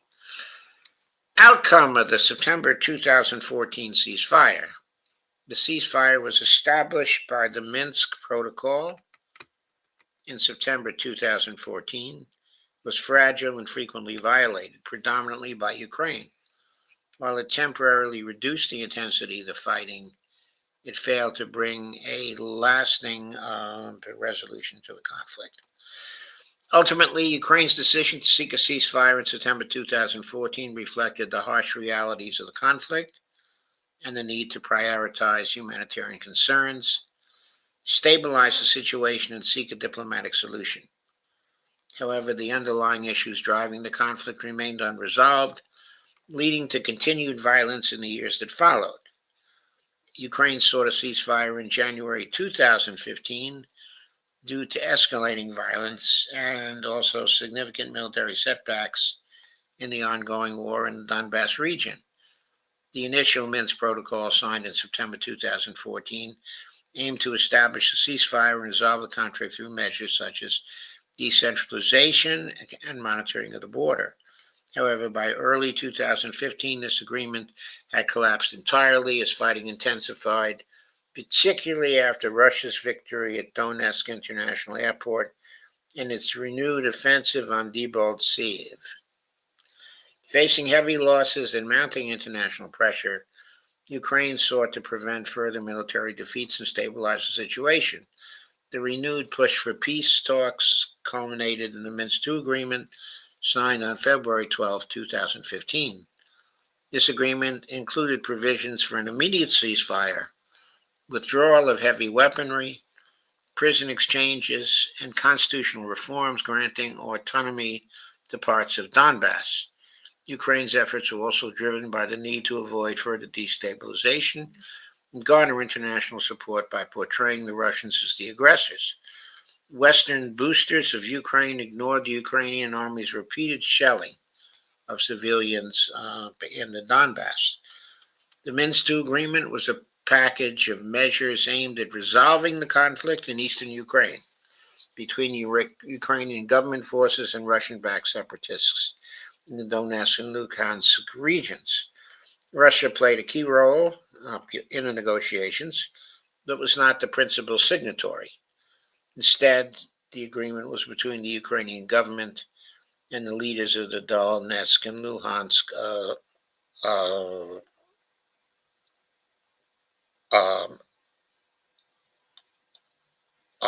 oblasts. The agreement was signed on February 12, 2015 in Minsk, in Belarus. Following negotiations involving the leaders of Ukraine, Russia, France, and Germany, as well as representatives of the separatist regions. Key provisions of the Minsk II agreement included immediate and comprehensive ceasefire. Ceasefire was to take effect at midnight on February 15, 2015. Withdrawal of heavy weapons. Both sides were to pull back heavy weapons from the front lines to create a security zone. Number three, was monitoring and verification. The Organization for Security and Cooperation in Europe, OSCE, was tasked with monitoring and verifying the ceasefire and the withdrawal of heavy weapons. Four, decentralization of power. But Ukraine agreed to implement constitutional reforms that would grant more autonomy to the Donetsk and Luhansk regions, including the right to use the Russian language and to form local police forces. Number five was local elections. These were to be held in the separatist-held areas under Ukrainian law and monitored by the OSCE. Number six, amnesty. An amnesty was to be granted to those involved in the conflict, except for those accused of serious crimes. Number seven, exchange of prisoners and hostages. Both sides were to release all prisoners and hostages.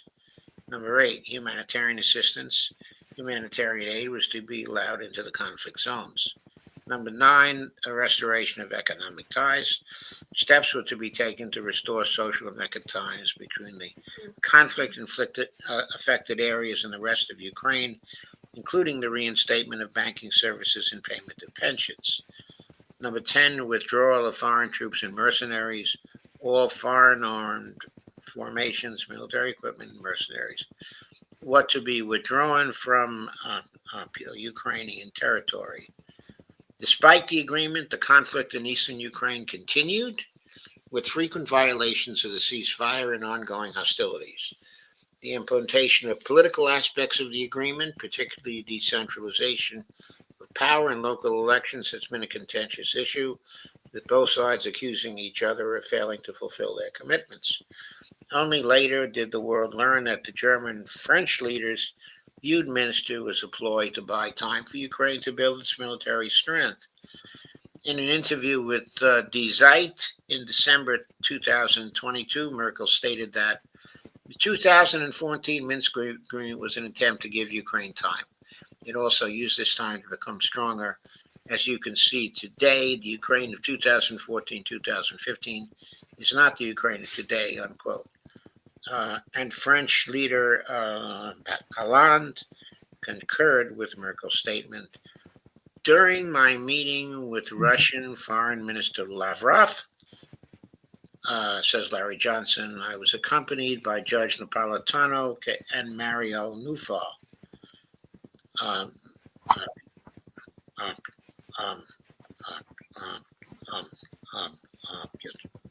Mr. Lavrov noted that when Russia and Ukraine held talks in Turkey on March 29th to 30th, 2022, Russia accepted the draft proposal presented by Ukraine to bring an end to the special military operation.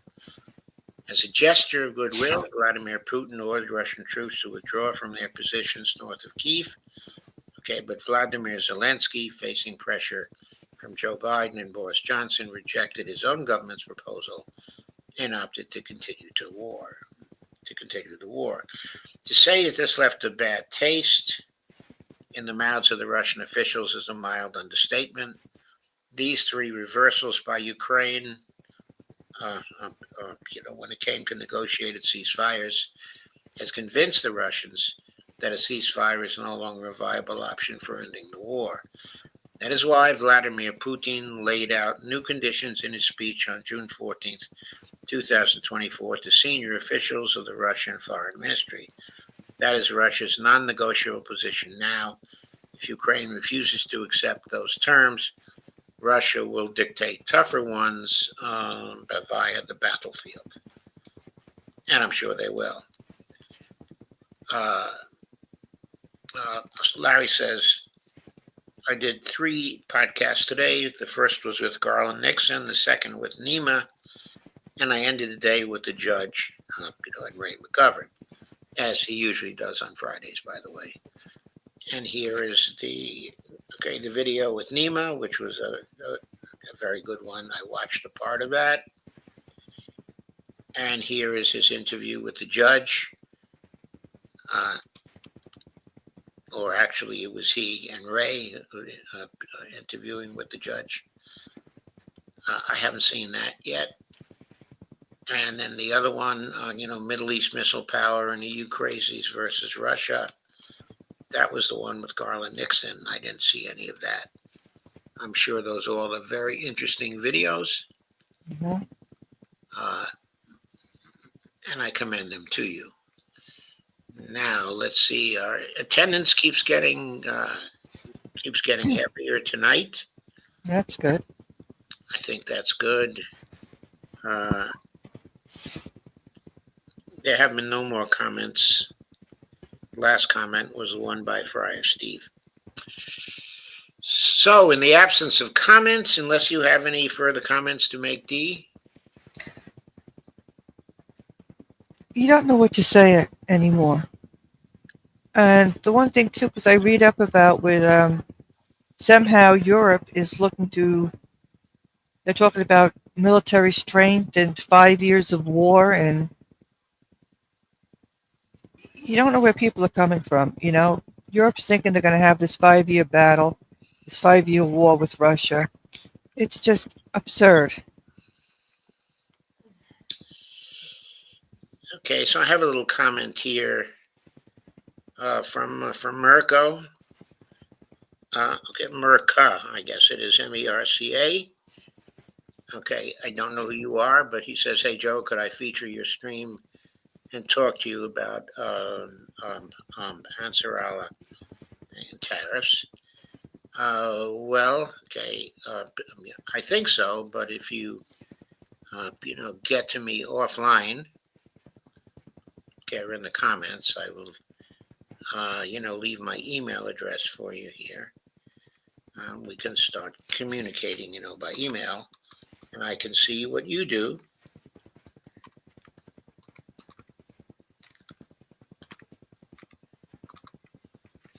And we can start to talk. How's that? So there's my email address. And you can send me emails. I'm also on Facebook, and you can friend me on Facebook if you like. And I'm on Twitter too, and we can communicate by Twitter as well. So Evelina Ponce says the EU is bananas. Oh yeah, they've been bananas. Oh, they are. Yeah. I mean, it's Ursula von der Leyen. Oh.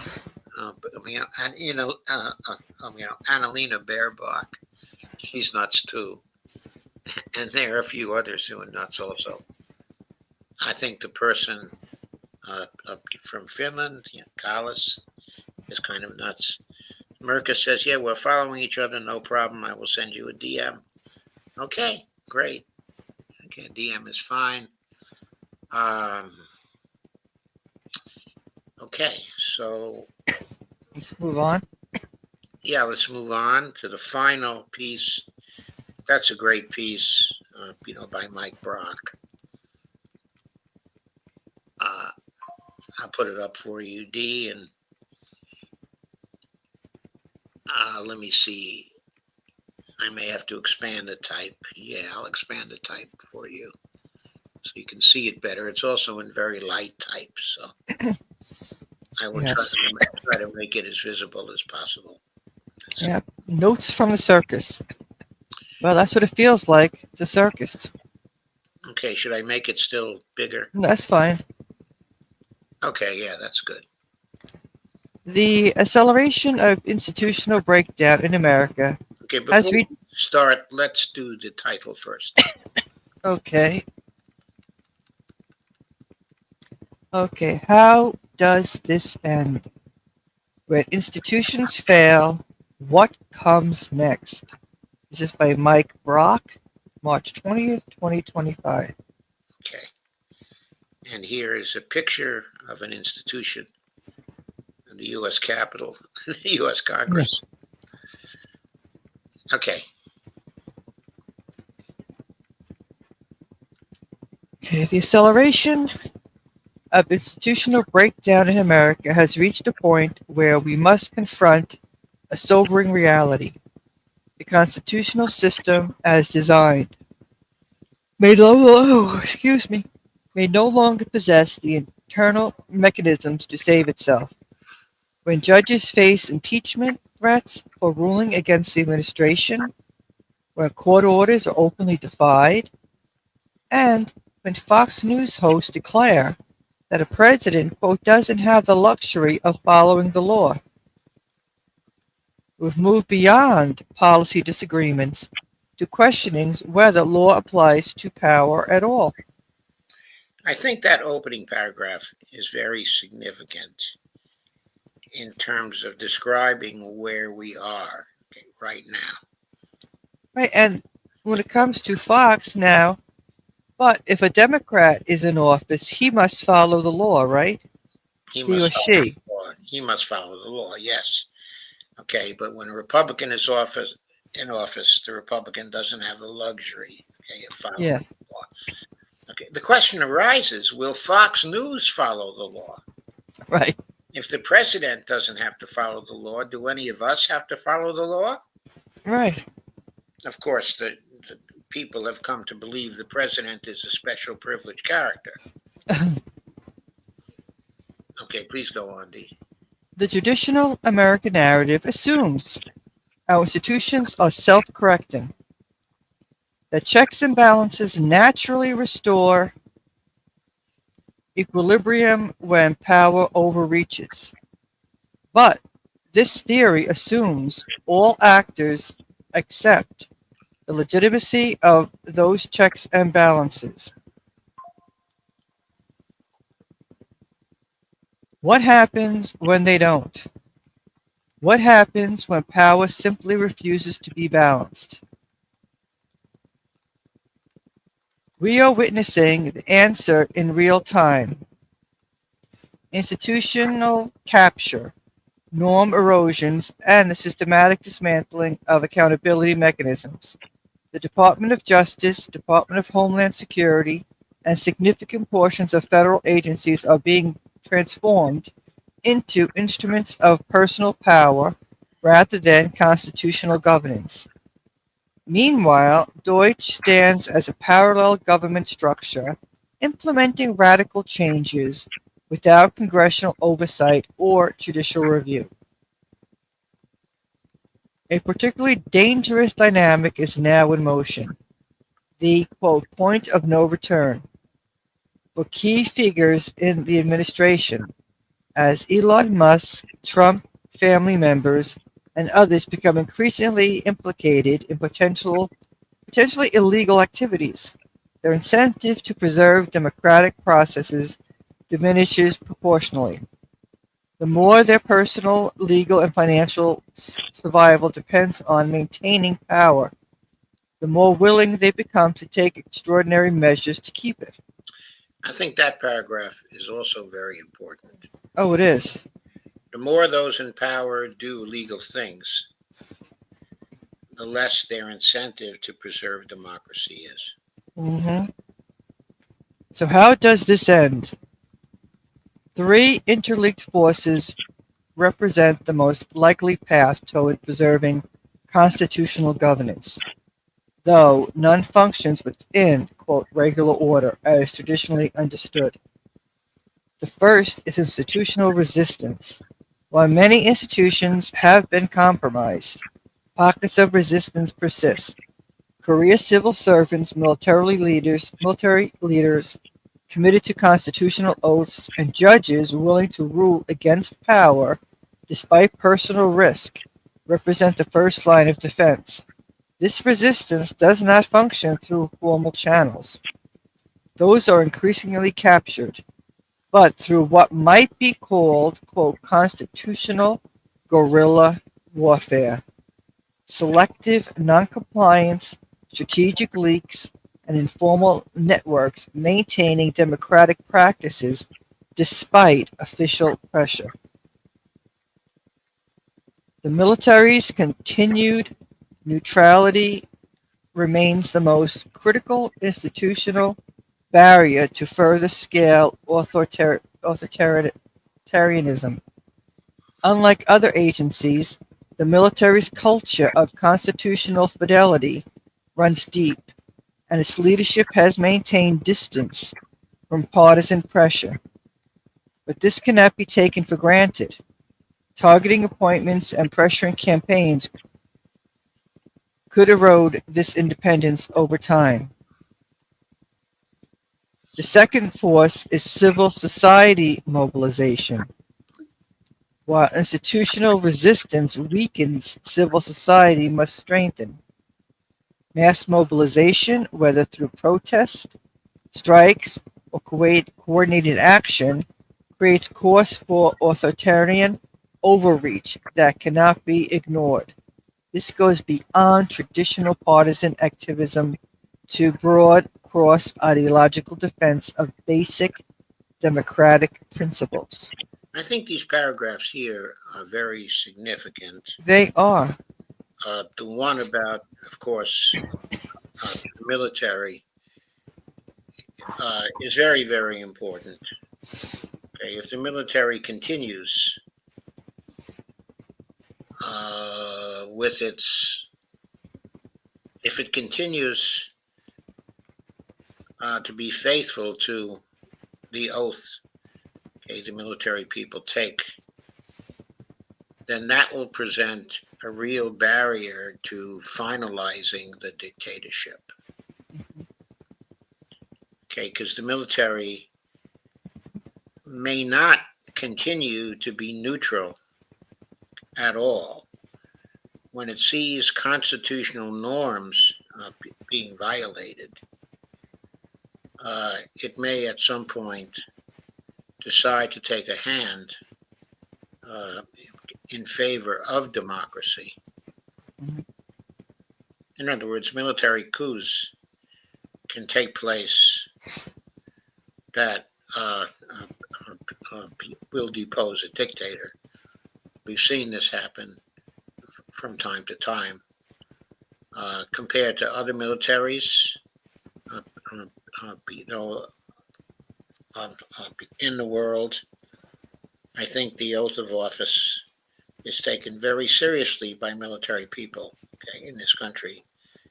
And I think the military is more democratic than many of our other institutions.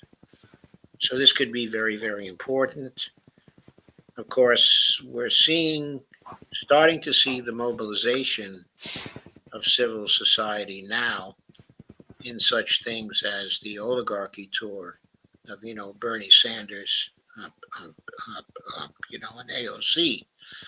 As they move around the country, there are more and more people coming to their talks. They started out with substantial crowds of 4,000 and 5,000. Now they've escalated up to 15,000, okay, in Arizona. And the night after that, they got 34,000 people in Denver, which is 34,000 is a really big crowd. It's a presidential campaign size crowd.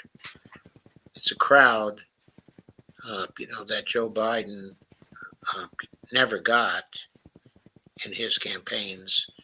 It's a crowd of the same size as Trump could sometimes draw, and as Bernie drew in both the 2016 and 2024 campaigns. But this is not a campaign for the presidency. It's a campaign to alert people to what's happened in this country. It's basically an educational campaign to mobilize people, to be alert, and to become active in politics in order to defend our democracy and our institutions against what Trump is doing. So I think that oligarchy tour is very important, and it's part of mobilizing the people to resist. Please go on, Dee. What makes the current moment different from normal political contestation is that the fight is no longer primarily about policy outcomes. It's about whether constitutional governance continues to exist at all.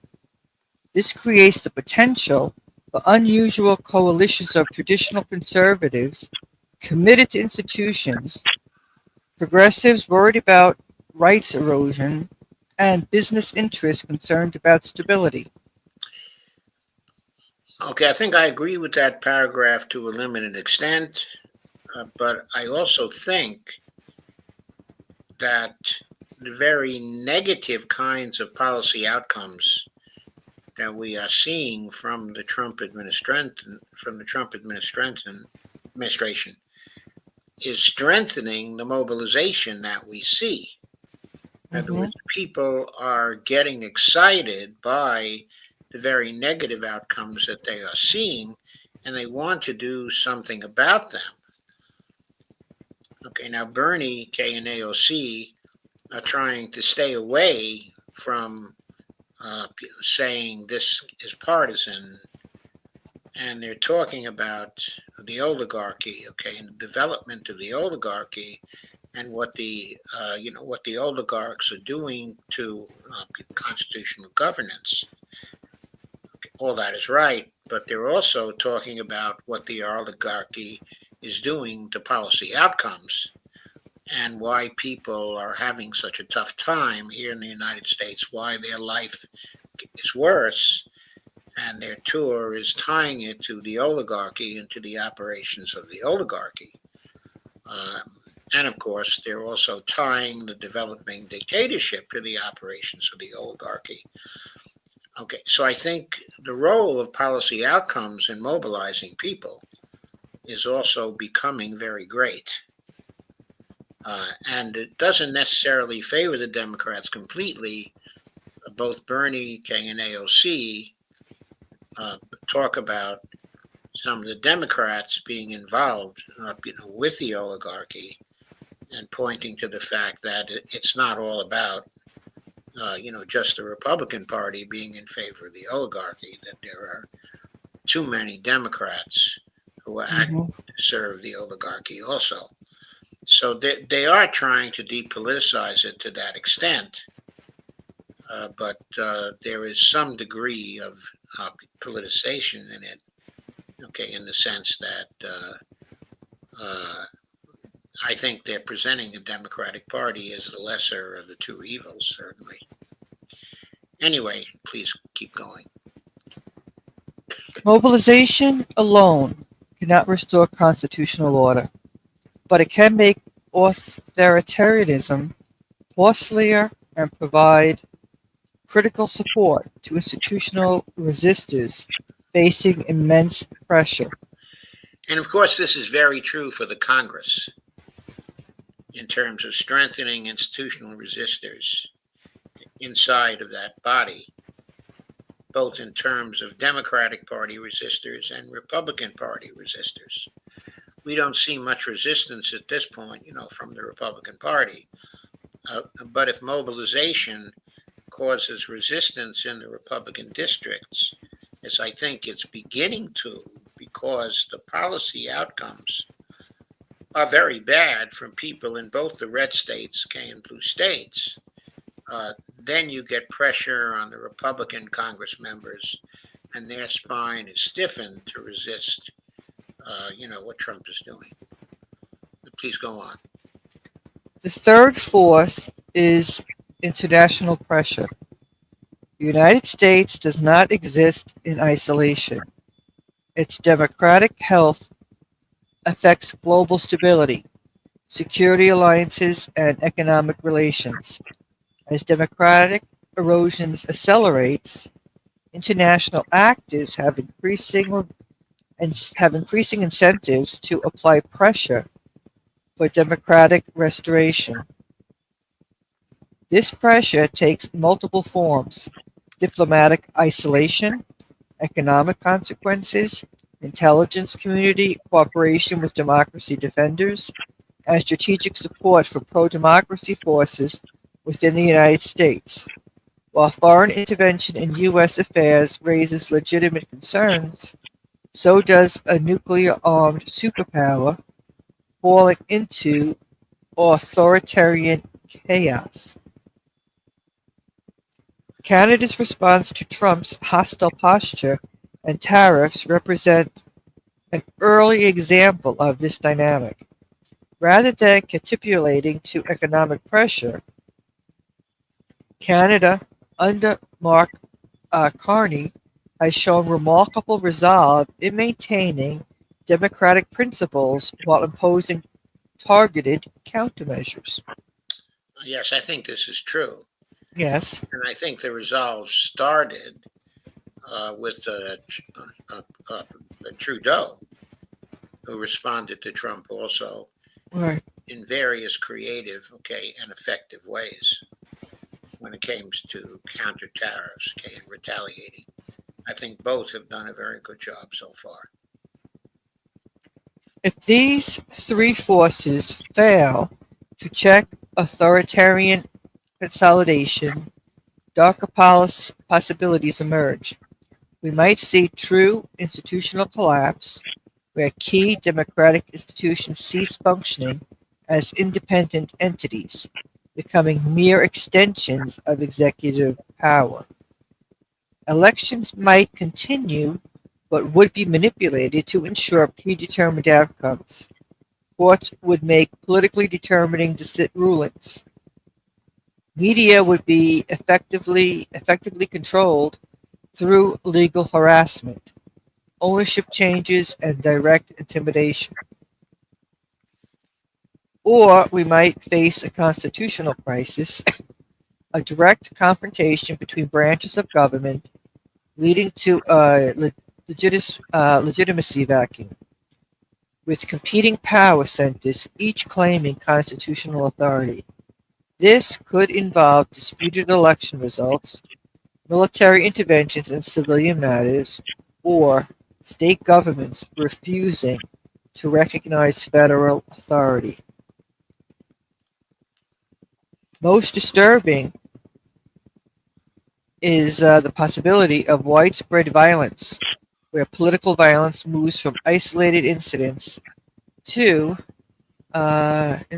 coordinated campaigns, potentially triggering counter-violence and civil conflicts. This could emerge from state-sanctioned crackdowns on opposition, militant resistance to authoritarian measures, or breakdown of monopoly on legitimate force. None of these scenarios is inevitable, but all become more likely as constitutional boundaries continue to erode. The path from democratic backsliding to irreversible breakdown is rarely linear. It involves threshold effects where multiple small violations suddenly produce catastrophic failure. The uncomfortable reality is that restoring constitutional governance may require methods outside traditional processes. When these processes themselves have been compromised, relying exclusively on them become self-defeating. This doesn't mean abandoning constitutional principles. Quite the opposite. It means recognizing that extraordinary measures may be necessary to restore those principles when normal channels have been blocked. Just as Lincoln took extraordinary actions to preserve the Union, preserving American democracy may require actions that stretch conventional understanding of institutional roles. 2 plus 2 equals 4. There are 24 hours in a day, and the constitutional system, as currently functioning, may not possess the internal mechanisms to save itself.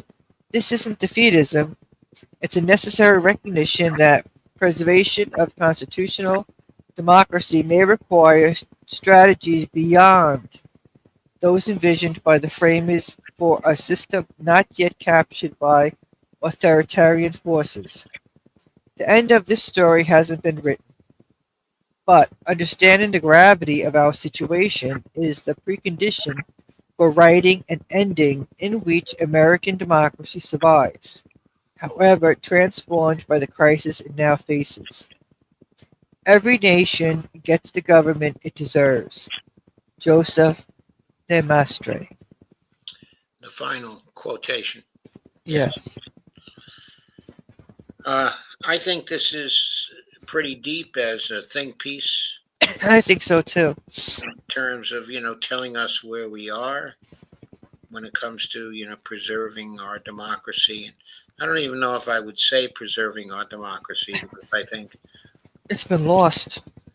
uh, it's been lost for some time. We've been in a transition for some time, Look it up, Olive. but we can still determine that this transition can prove to be one back to democracy as Yes. opposed to a transition away from democracy. That future lies, okay, in our hands. Obviously, the Trump administration knows to favor the trend towards an authoritarian system, have a lot of advantages and a lot of cards that they are going to play. And That's true. this time around, they have a playbook in Project 2025 that they seem to be following. Uh, we, on the other hand, the forces that want to see democracy survive, have not been working with a playbook, but perhaps we begin to see the emergence of a strategy uh, to strengthen democracy during this period of time and to preserve our chances or the chances of those who favor democracy to grasp uh, uh, power once again and to begin to move the system further back towards a democratic state. But if we do manage to overturn the power of Trump in the coming special elections for Congress, okay, also in the off-year elections, uh, I think people who are for democracy must keep in mind the role of continued success in strengthening the loyalty to democracy. If Democrats, I shouldn't say Democrats because it's not simply Democrats alone, but if non authoritarians come to power in Congress again during the period uh, from 2027 through 2028, and if non authoritarians produce successful resistance to the authoritarians in Congress in 2026 and 2027, then their successors will be judged, will have to have results that are seen as favorable by the people so that the people have some incentive to gravitate towards the democratic forces themselves. And if it should be the case that the presidency, okay, is taken away from Trump and goes to someone else. And if new people come into Congress who are more concerned with making sure democracy is successful, then those people must see to it that successful policy outcomes for most of the people are necessary to increase the loyalty to democracy of most of the people. For too many years, it has been the case, in the United States, that uh, uh, uh, office holders supposedly devoted to democracy and to doing things in a democratic way have been doing things in a very undemocratic way and have been producing policies that have had very poor effects for the people at large and have had effects which have been very favorable to the development, of oligarchy. If we are to move away from authoritarianism, we must have the destruction, of oligarchy, and we must have policies that are of benefit, to the people. Just to mention some of those, we have to have movements that remove the influence of money from politics. That is the basis for the power of the oligarchy right now. We have to dump the corruption, as we have always been saying here for a very long time. There has to be a dump the corruption movement that disincentivizes people running for office from taking contributions from the rich and from the oligarchs and from corporations and from institutions that raised large sums of money from the rich and from the oligarchs. We, the people, have to build incentives into the system so that people who run for office are disincentivized from taking that kind of money. Because once they no longer take that kind of money, they won't be incentivized to obey the oligarchs. There's very simple power dynamics. And as a way of beginning to move back to constitutional government, almost the first thing we have to do is do something like that so that the Congress will prove to be more effective in legislating things for the people. And once it's seen that the Congress is more effective and that the greater effectiveness is being produced by democratic forces in Congress, small d democratic forces in Congress now I'm talking about, rather than big D democratic forces. If it's seen that small d democratic forces are passing effective policies for the people, those sources will get greater loyalty from the people, and the tendency to strengthen democracy will itself be strengthened over time. Any comments, Dee?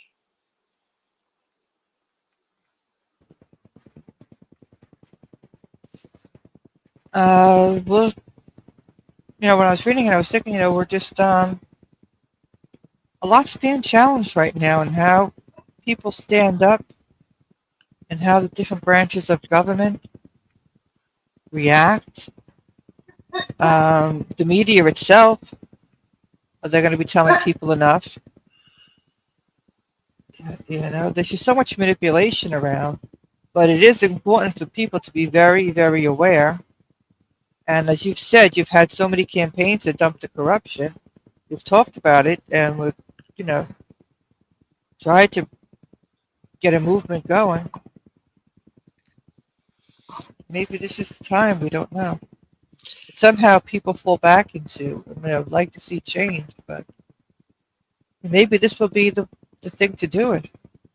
Yes, maybe this will be the time that people will decide to try to vote against people who were taking the big money. That's the central idea, okay, of the Dump the Corruption campaign. That if people are taking big money, do not vote for them. Exactly. You see this operating in people like, for example, John Fetterman in the Senate, okay, Richie Torres, from New York in the House.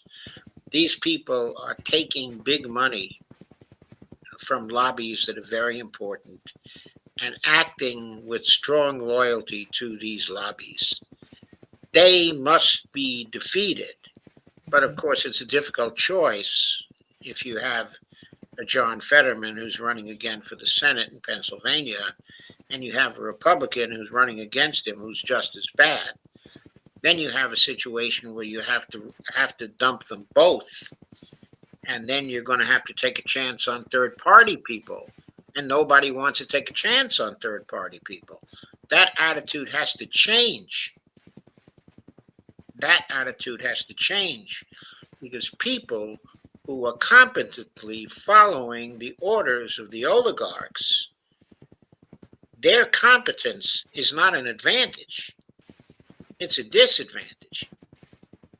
So it's not just a question of competence or incompetence. It's also a question of whether they want to legislate in favor of the people or in favor of the oligarchs. And we always have to be aware of that. Steve Wolfbrand says the Democratic Party kicked out its best people, Tulsi and RFKJ. But now they have nothing.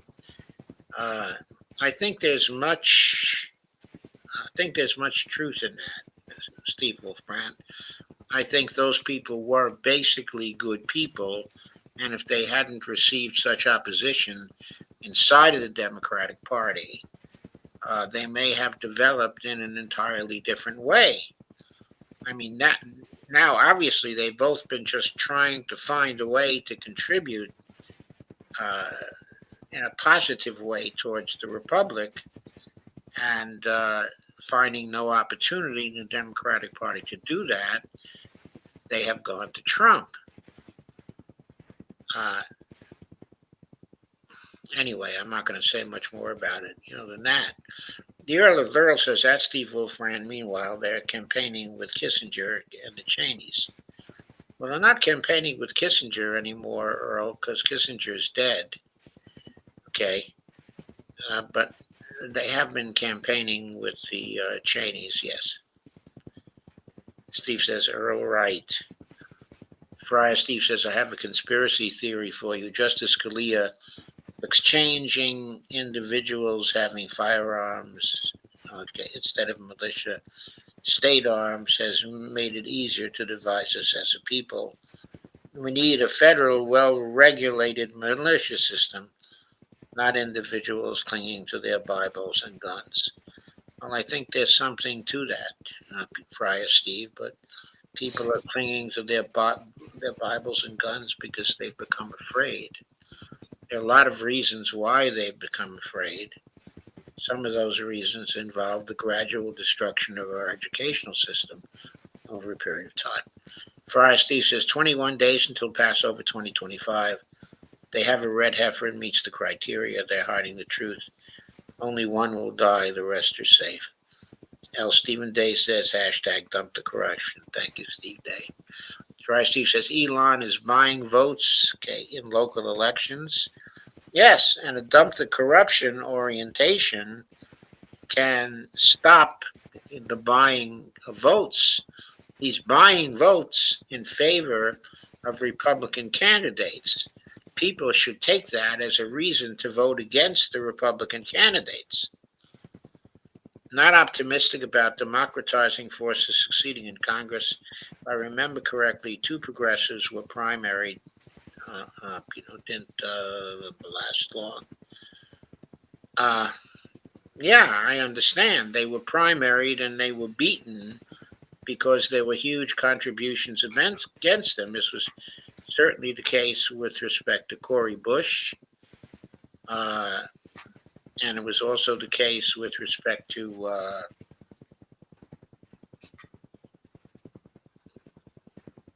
Who else was it? Okay, there was the progressive, okay, in Illinois, okay, who also was beaten by big money, coming in against her. But there were progressives who won as well, and there were more progressives actually who won than who lost. Okay, progressives who survived included Summer Lee. There were new progressives who were elected to Congress, like Delia. What's Delia's last name? Okay, in Illinois, I forget. And also Greg Bagassar in Texas. Maxwell Frost, okay, in Florida. Jasmine Crockett in Texas. Also, the lady in New Mexico, I forget her name, right now, but she's beginning to come to the fore as a really progressive person. So there were at least twice as many progressives who won as who lost due to the influence of big money in politics. Frosty says, what third party? Libertarians, Green Party, who? What I would say about this is I'm not favoring, any particular third party. What I'm saying is if a third party candidate is running and that third party candidate seems to have good policy chops and is also not bought, then that's the person people should vote for. And if it turns out to be a libertarian who wants to preserve the Constitution, or a Green Party person who wants to preserve the Constitution, and both have good policy chops, then you choose between them, but you vote for one of them. I don't think you vote for a particular third party.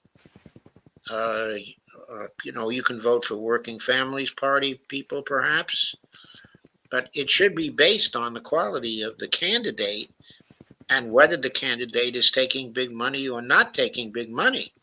The objective is to turn against the major party candidates who were taking big money. As far as Ilhan Omar did well, she's a progressive. Yes, she did survive, and she has survived pretty stiff challenges from people with big money in previous elections.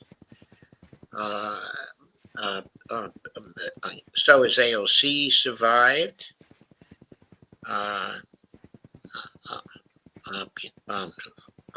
Also Rashida Tlaib has also survived in her district, even though big money was spent against her, a couple of times. Presley in the Boston area, Ayanna Presley has had stiff challenges and big money spent against her, and she has done well. In fact, the four original squad are still there. Now, Cori Bush won, and then she was defeated. A lot of money, was sent against her. I was really sorry to see that because I think Cori Bush was a very courageous person. But also, she was not as good in certain areas. Like, if you look at AOC, she is a money-raising machine with respect to both small dollars and big dollars. Now, I don't like her success when it comes to big dollars. That is contributions over $200. I think that makes her somewhat subject to special interests. But she raised an equal amount of money from small dollar donations. And we're talking in her case like $24 million for a congressional campaign, a huge amount, roughly split 50-50 between big dollar donations greater than 200 and small dollar donations less than 200. So Katie Porter out in California was another money-raising machine. And she used that to win in a purple district. She was not in a Democratic district. She was always in a purple district in Orange County. And she always won until she tried to step up to the Senate. When she did try to step up to the Senate, in spite of the fact that she was a fundraising machine, she was absolutely flooded with money against her, okay, in favor of, what's his name? Schiff. Pencil neck shift. Yeah, Shifty Schiff, yes. Yeah. Got tremendous support from the military industrial complex and from the deep state. And he absolutely outraised her and just sort of flooded her. The progressive forces were also divided because Barbara Lee was running as a progressive in that election also, and the progressive vote was split between Barbara Lee and Katie Porter. And I think there was a third progressive in that race also. So, unfortunately, Katie Porter was defeated, and she was a wonderful representative, though she too had lots of money coming from rich people into her campaign.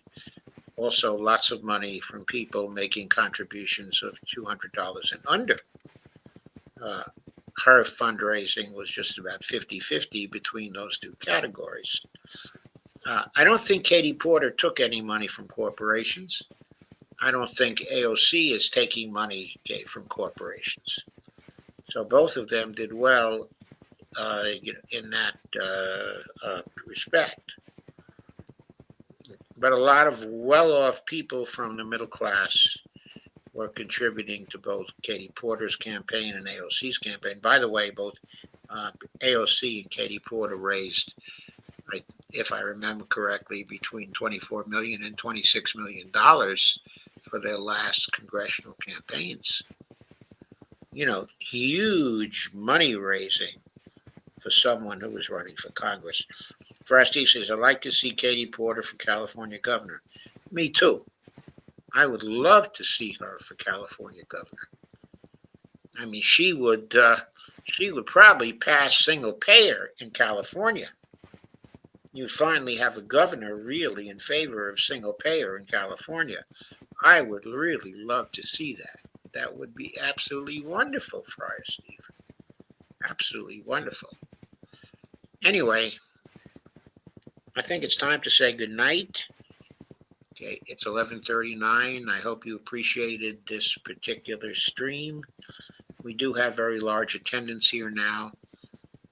The indicator shows us at about 65, which is double what we started with at the start of the stream.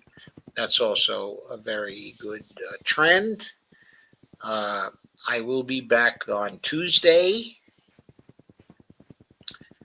If you have a stream tomorrow night, D, I may join you tomorrow night. Okay. Okay, probably not on Monday night, but on Tuesday night I will be back. Alrighty. For sure. Okay. Forresty says, free the red heifers. Yeah, give the red heifers a break. Don't kill any of the red heifers. Exactly. Let the red heifers live. I agree. Because whether the red heifers live or die, there ain't going to be no greater Israel. Believe me, there ain't going to be no greater Israel. If the Israelis are alive, and if the Israelis are lucky, we may continue to see a state of Israel. But it will be a more normal state, living in greater peace with its neighbors, or it will not survive at all. On that note, I think I'll say good night. Yes, good night. Good night, Bonnie. Good night. Good night, Dee. Thank you very much. Yeah, thank you, Joe, for having me. Good night, everyone. It was a great pleasure. Good night, everybody. Thank you for coming.